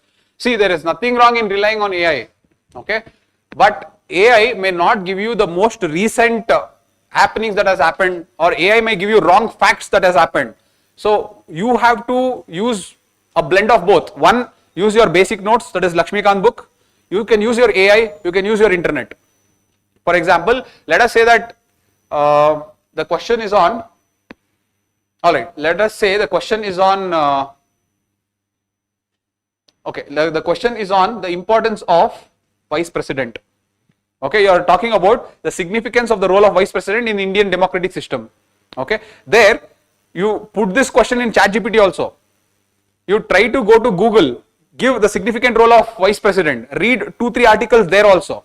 Okay, overall once you read 3-4 articles, you will be able to generate, okay, I will use this in the introduction, I will use this in the body. These are the very good dimensions. I hope you are understanding this. So don't think that by clicking at one place you will be able to get the exact answer. Read 3-4 sources. You can see the Lakshmikant book of vice president. You can see the ChatGPT what it is trying to tell. You see 3-4 articles like Hindu article, some Indian Express article, or let us say some institute has created a model answer. You see 3-4, take 15 minutes to just check everything. After you realize, okay, this is the structure I've got, I'll take introduction, I'll take this, I'll take this, I'll take this, write the answer. Don't sit and spend too much time. You should just take 10 minutes to just go through everything. You should create a structure in your mind and write the answer. That's all, done. I hope you're understanding this. This is how you have to do for everything. Speaker, when you search speaker, anti-defection law will come. So you should know that anti-defection law is in use, create a question on that. What is anti-defection law? What is the intent behind it? What are the issues happening? What should be the way forward? Done. Your anti-defection is over. And there, when you talk about anti-defection, 2-3 cases should come, like Kihoto Olahan case, like that, the cases should come, but the anti-defection should be done. You can use AI also, you can use internet also, you can use Lakshmikant also, you can use your notes also. I don't care. But the point is, you have to write the answer and keep it. You understood this? Okay, good question. Shubham, I hope that I answered that. Roshan, you are not busy, I'm sorry, you are not too late. You still have 3 months. Okay, see, this should be your target. Always keep this. GS1 20 days, GS2 20 days, GS3 20 days. GS4 I will not come, I will discuss. It should not take 20 days. Okay, so GS1 to 3 20 days. So in 60 days, that means in 2 months, the note should be ready. The second question is, you people may ask that, sir, should I write everything? Yes, you have to. It will take time, it should take time. That taking time means you are internalizing the concepts. Okay, the notes that you have written when you revise, it will be much more impactful rather than reading a notes made by someone else many number of times. I hope you are understanding this. And what wisdom from the time I started, I have kept on telling wisdom. That wisdom will not come by reading others' books, any magazines. That wisdom will come only with your notes. I hope you are understanding. Now see, the beauty of wisdom is, let us say that you applied that wisdom in one concept in some current affairs. That question did not come in the exam. It need not come. You will apply the same wisdom in some other question. That is the beauty. The beauty is, it is interoperable. You don't have to wait to apply that wisdom only if that question comes. The beauty is, they can ask you that question. I mean, they can ask you any question because you have learnt. See, for example, I told you that tribal laws exempted women from inheritance. That was being followed by this Supreme Court case, and because of that Supreme Court case, and that Supreme Court case was, struck down by the recent case of Ramcharan versus Sukaram. Now I can use that wisdom in assessing the evolution of India's jurisprudence, the maturity of Indian democratic system. Are you understanding this? How I can take that one wisdom and apply it anywhere I want to. Okay, that is the beauty of wisdom. So, reading and writing on your own will actually do you wonders. The only problem is you will not realize it. You will feel that, oh, I got this notes, shortcut, time spent. I mean, time saved. It is not time saved. Actually, you are doing it regressive. You are taking a ready-made notes, you are reading it, you are reading only the fact there, you are reading only the provisions there. You are not able to analyze the depth. Why you are not able to analyze? Because that person would have analyzed the depth and created what is required for that for them. You are only taking that and writing it. So the analysis and the wisdom part is filtered out. Only the content part is there in the notes, which you are getting. I hope you are understanding this. So making your notes is very important. Now, when you search that keyword and when you see 4 or 5 notes, when you read different things, that is where you are going to be exposed to different angles. I hope you are understanding this. Okay. Anyways, all right. So this completes polity. The rest 2 parts are very easy. Okay. The next is social justice and governance. Very easy this is. I will give you the thematics. If you work on this thematics, you can write any questions you want to. Okay. The first one is developmental institutions. Developmental institutions. Okay. What do you mean by developmental institutions? NGOs, pressure groups, civil society organizations, self-help groups, trust, etc. Okay. Any institution that comes between the government and the citizen, any institution that occupies the space between the government and the citizen, that is known as developmental institutions. Farmer producer organizations, are they developmental institutions? Yes or no? They are. Okay. Cooperatives, are they developmental institutions? Yes, they are. Any institution that comes between government and citizen, it is automatically a developmental institution. Okay. All right. You can add that also if you want. Cooperatives, FPOs, etc. Okay, all these are. The second one is women. Third one is human resource development. Human resource development. The fourth one is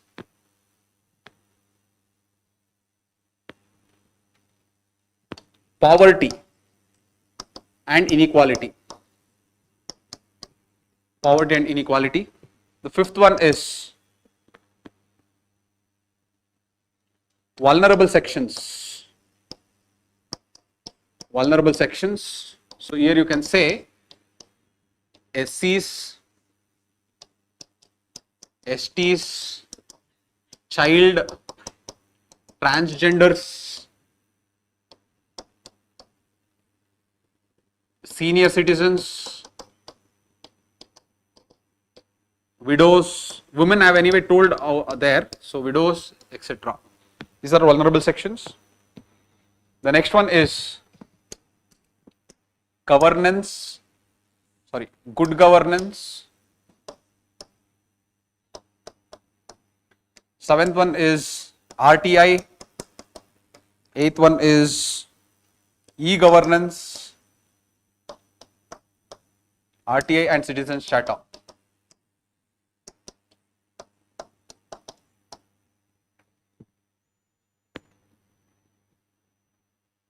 Okay, ninth one is planning. Okay, planning, when I say it is top down, bottom up. If you can make notes on this, social justice and governance is the most easiest part. Even this year it's easy, it has always been easy.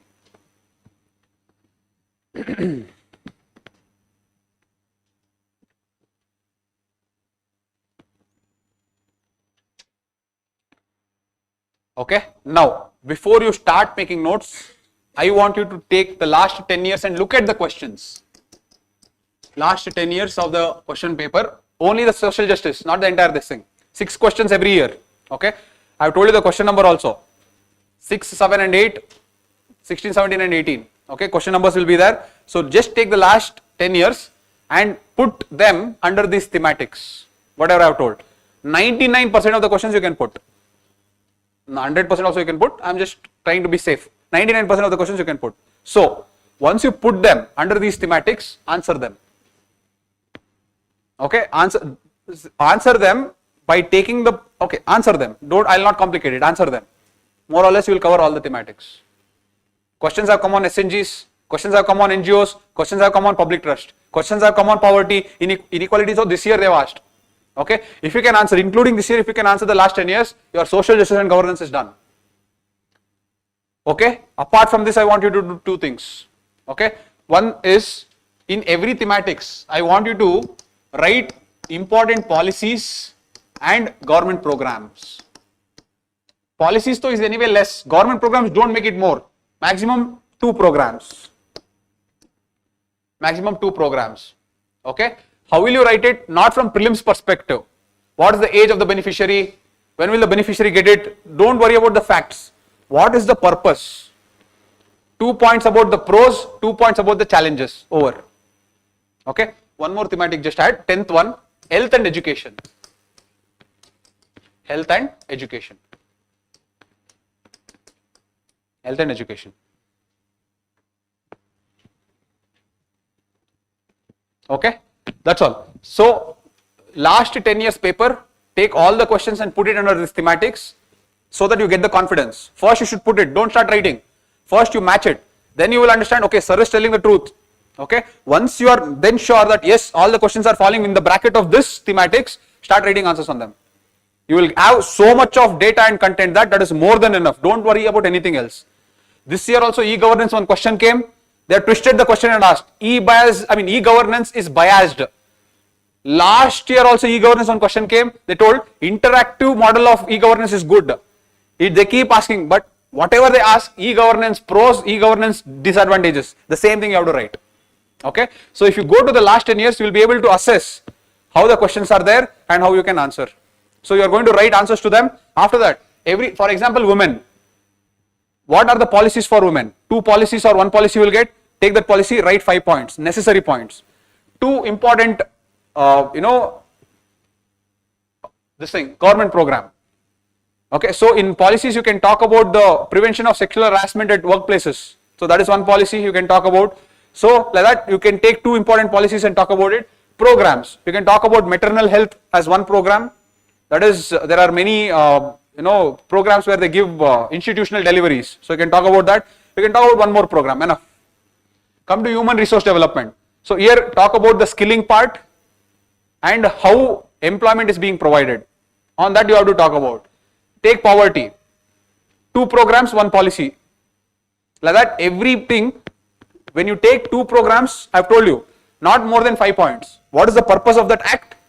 What are the 3 advantages of that act? What are the 3 challenges of the act? Over. Okay. Now you can ask, sir, you can use it even though they don't ask it directly. That's what I'm telling. When they tell you analyze, you can analyze taking these policies only. Even though they have not asked, you can analyze them. I hope you're understanding this. So when they ask you, I told you that wisdom of analyzing using policies and programs will come with this social justice section. So you can take that policies, programs and apply it in polity also. I hope you're understanding this. So that is why this section is very important and very scoring. Clear with this? So overall you can do this. Okay? Alright. Right now I am a little very tired to go to the social justice question and discuss. We will do that in the next week when we hold the class. Is it okay? Alright. The last section I want to do is international relations. The last section is international relations. Again, the questions will always fall into this. Look at this. One is bilateral relations. The second is geopolitical grouping. Second I'll write neighborhood relations.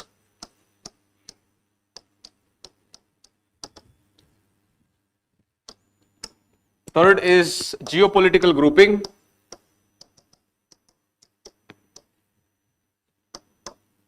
Fourth is regional grouping.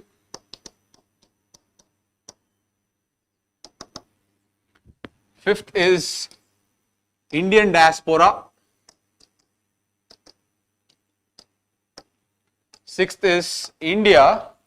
No, let us see this. United Nations and its associated United Nations and its associated organizations. The seventh is India and its broader role in geopolitics. India and its broader role in geopolitics.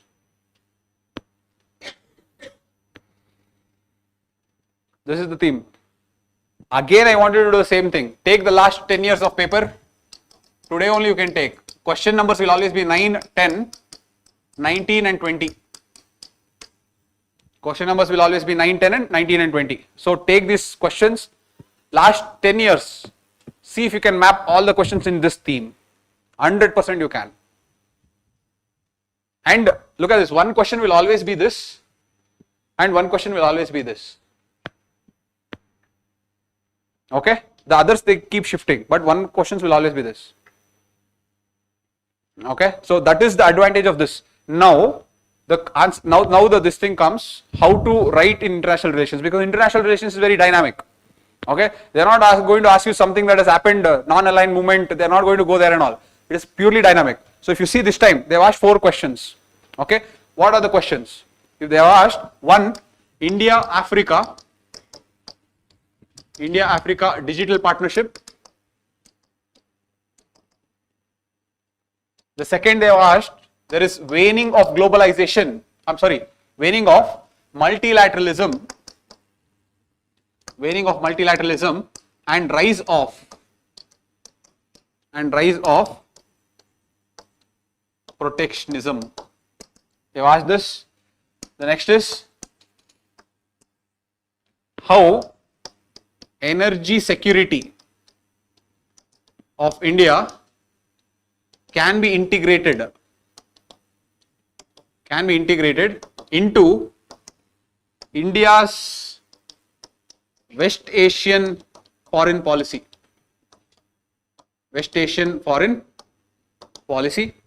The fourth one they have asked is United Nations reform. How this reform is stalled due to East-West confrontation. How this entire UN reform is stalled due to East-West confrontation. So if you go back before this, they have asked a question on WHO, which is an organization of UN. If you go back before this, they have asked about International Maritime Organization, which is also a part of United Nations. If you keep going back, there will always be one question on United Nations or its associated organization. So one question will always be on this. Clear with this? But look at this. These are all dynamic issues. If you look at the last 10 years also, the issues are very dynamic. Okay. So for this, what to do? 1. Look at the themes. Make sure that you create folder of all these themes in different pages. Okay. When you are going through the newspaper, if today, what is the news today? In international relations, there is something that has happened. What is that? Saudi Arabia and Pakistan have signed a deal. So the question is, because of that alliance between Saudi Arabia and Pakistan, how can it impact India's West Asian policy? Yes or no? That is a question that will come. So for that, you have to make that question and write the answer. So where will you put that? So like that, every day, or not every day, whenever you come across a question in your editorial talking about international relations, make sure that you convert that into the question and answer and put it in under this. Let us say that I2U2 was in news. It should come under, let us say Quad was in news. It should come under geopolitical grouping. Let us say SARC was in news. It will come under regional. So don't make notes here. Go with the flow. That is, whenever you come across what is happening in currently, now this you can ask, what is this India and its broader role in geopolitics, sir? Here they can link it to biodiversity also. They can link it to climate change also. They can link it to Russia-Ukraine war also. Okay, that is in the broader geopolitical things that are happening, what is India's role? I will give you a question. See, next year they can ask global plastic treaty that is happening right now. Should India sign it or not? That can be the question. Are you understanding this? The next, they are there is something called High Seas Treaty. Have you heard this? Okay, India has told it will not sign this. Okay, now they can ask you the question on this. So, whenever there's a broader issue happening, and if India has a role to play in it, make sure that you make a note of it. Understood this? So, that is what is this India and its broader role in geopolitics. Okay, so here in international relations, you don't have to sit and make a lot of notes, except I don't want you to make notes also. In this United Nations and its associated organizations, before you go to the mains exam, in your prelims you would have made notes on different associated organizations, just revise and go, that's all. Don't sit and make notes for it. Whatever for prelims you will read, World Bank you would have read, IMF you would have read, WHO, then you have IMO, different organizations. So just make sure that you revise them and go. Don't make any notes on that. Okay, but let us say that there is any institution that is in news, UNESCO. If UNESCO is in news, make sure that you make a note on that. Don't make note, editorials, I am not telling, see, when you make notes for mains, don't worry about other news that is happening. Go to the editorials directly. Every day, editorials, there will be at least 2 that are important. The 2 editorials should be converted into answer under any circumstances. Don't miss on that. That's why, see, I am not giving you too much of things to do. I am keeping it very simple. I am only telling you, every day read 2 editorials, minimum, maximum is 4. Read the editorials, convert it into question and answer. Over. Don't worry about anything else. You only will see that power if you do that consistently for 6 months. You will know you will have enormous amount of content in GS3 and GS2 only by doing that for only 6 months. Believe me this, work for 6 months and see how much content you will get collected. I hope you are getting this. Because I do it, because I have to post questions every day, I read that, I convert it into questions, I post it every day, I know how much content I will get collected in the matter of just 6 months. I have been doing it for last 2 years. Imagine the amount of content that's there with me. You're getting this? That is the superpower. And that will require you to be consistent. Okay, if you are just consistent, you will get all that data. But for a person to collect the data, it is not possible at all. No, see, the data that I have in the last 2 years that I have collated by reading the newspaper, no one can in any magazine suffice the amount of data that I have. Are you seeing this? This is not boasting, this is only filling you with confidence, telling that you will have so much of content with you with just 6 months of data that you can write any answers. So please make sure that you read the editorials and write answers. Okay, alright. So overall this is it, guys. So this is about the international relations. One other thing, international relation that is very important is keyword approach. I told you, society, keyword approach is very important. International relations, keyword approach is very important. Okay. The next one is geography to an extent, especially in socio-economic geography, keyword becomes very important. These are the 3 important sections in mains. Keyword approach is very important. So what is keyword approach? Keyword approach is you have to create a data bank of keywords in order to write the language of that section. I hope you are understanding this. Let me just give you an illustration. See,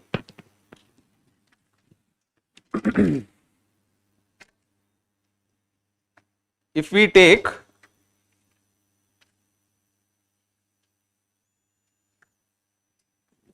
okay, now let us take one question. Look at this.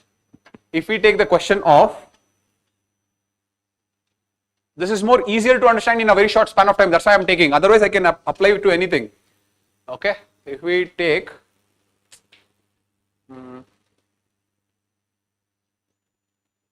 okay, with the waning of globalization, that means the reduction of globalization in intensity, post-Cold War world is becoming a site of sovereign nationalism. Sovereign nationalism is where you prioritize self-interest of the nation over everything else. That is sovereign. So basically, in simple words, if I have to tell, retreating of globalization, rise of protectionism. That's what they are trying to tell. Correct? So how will you write this? Just with keywords. Look at this. If I tell on one side, retreat of globalization. Okay, so if there is retreat of globalization, here if I add, look at this one, economic decoupling. Economic decoupling. Second one is rise of protectionism.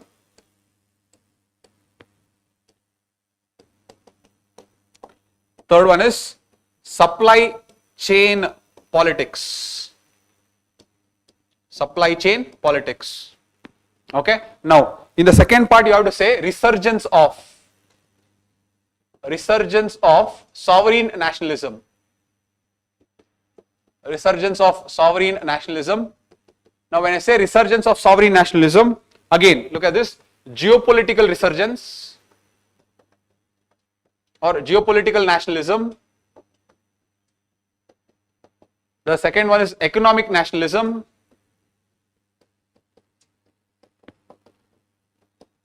The third one is political nationalism.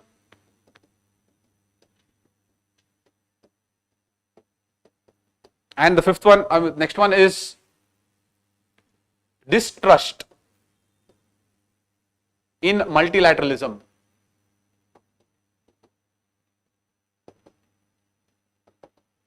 Okay, look at this. So, by having this keyword, all right, this is the keyword that I have done. This is the keyword I have done in, let us say this one. In the entire role of geopolitics, what is happening? I have taken the keywords from this. Let us say in my notes, I have around 20 keywords of this, under this. In the 20 keywords, I am going to use 6 keywords here. Now, you are looking at the keywords. Retreating of globalization in the entire world is happening because of these 3 reasons. Can you elaborate this? Is it easy for you to elaborate now? Yes or no? Economic decoupling, what does it mean? Have you heard about friendshoring? Offshoring, what is offshoring?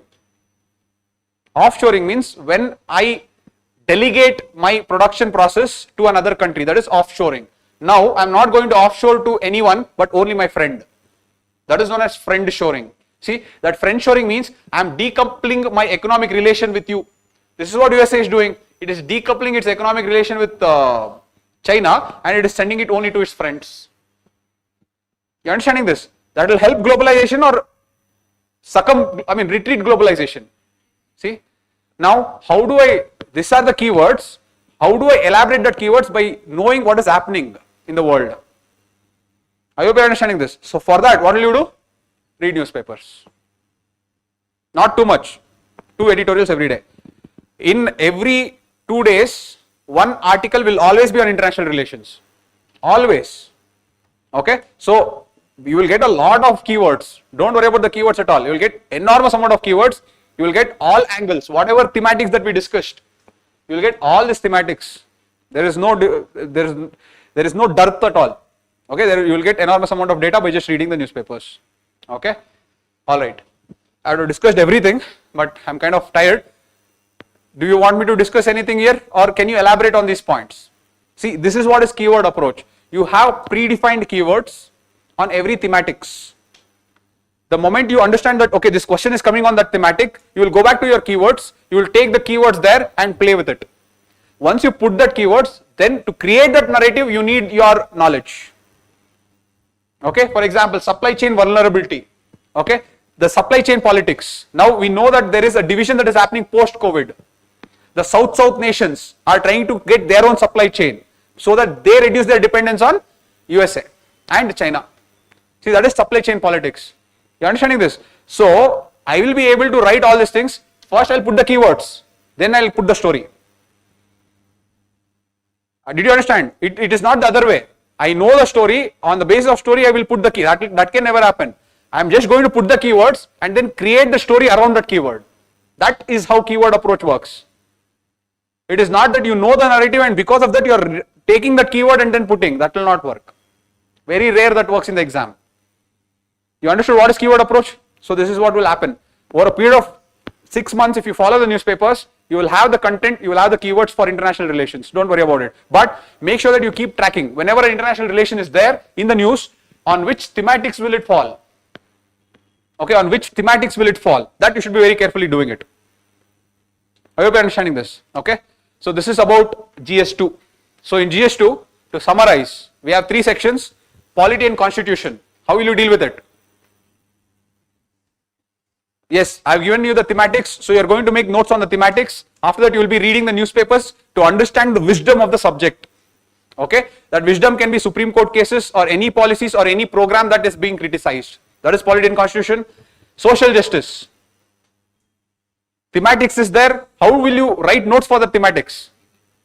The last 10 years of the question, you will take the last 10 years, you will write answers to the last 10 years, the thematics will be complete. After that, what is the one extra step that I did tell?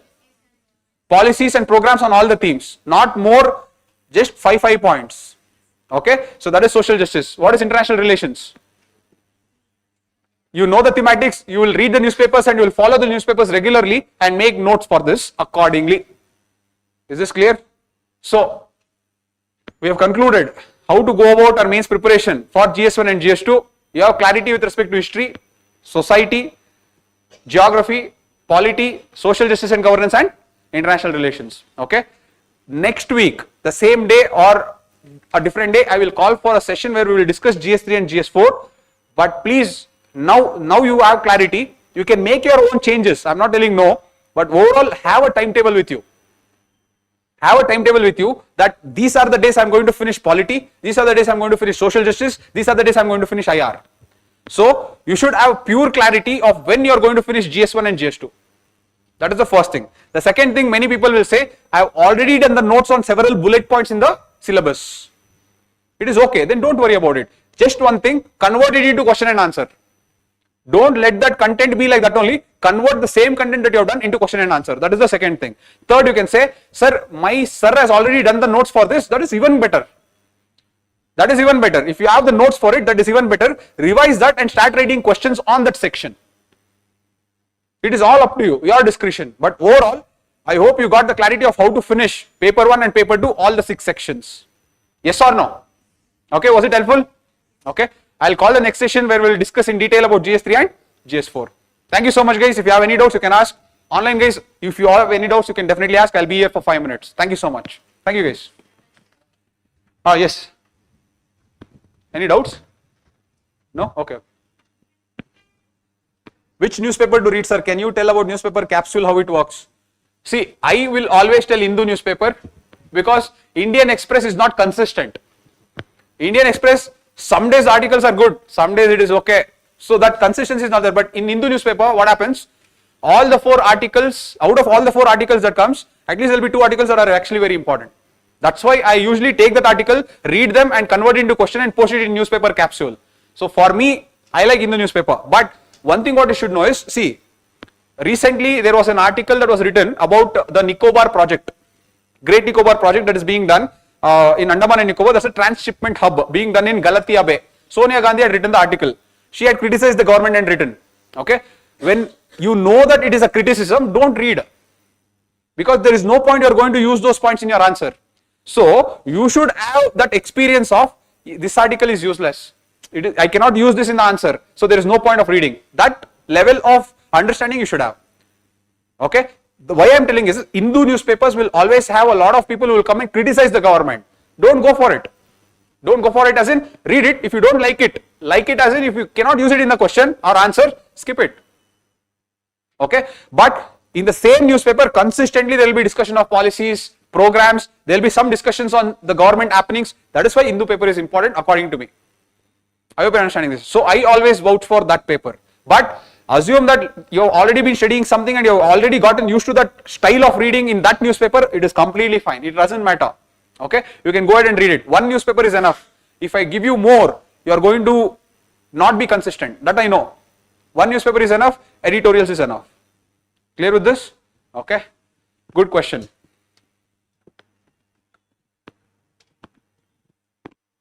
Sir, what should be the approach if classes are going on? If classes, I am assuming that I had called this session for OGP 2025 because I knew all the classes are almost done. So they are now going into the phase where, why I called this session is, many people will now digress.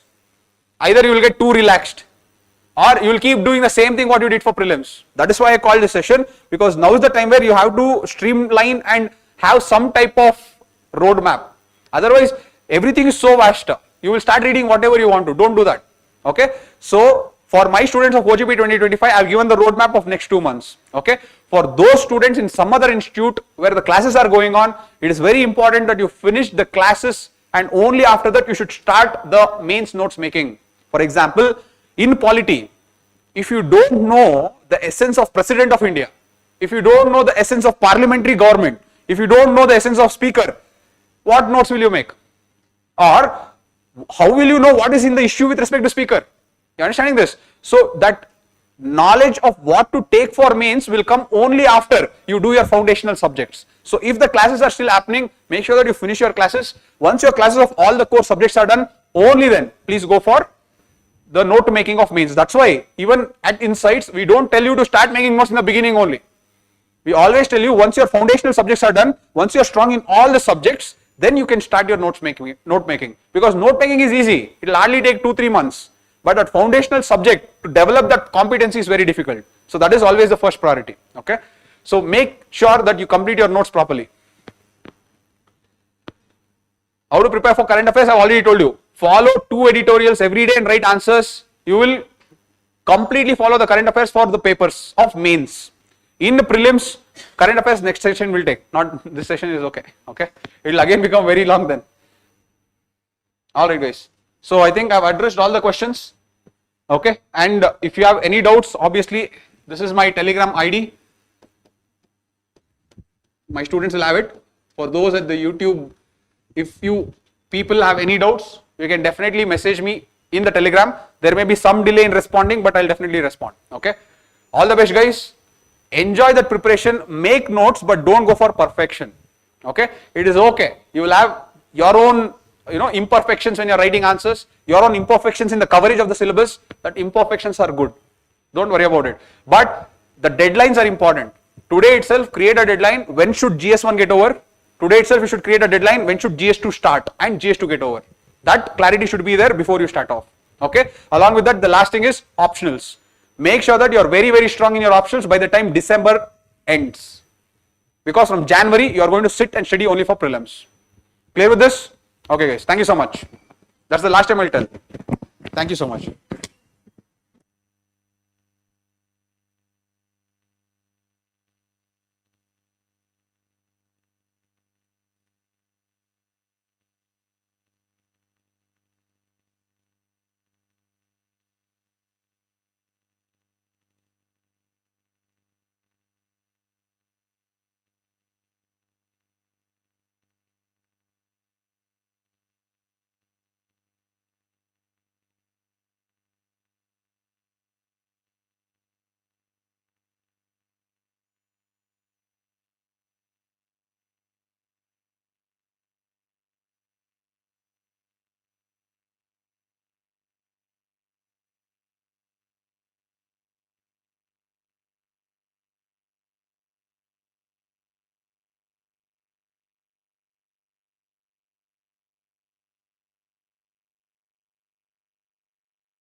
Can you discuss about how to approach conclusions for different subjects? We'll do that as a separate session.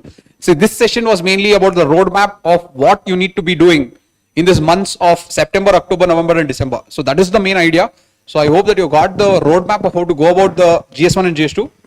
We'll deal with that in future sessions, but the important takeaway is make sure that you don't waste your time now. Okay. All right.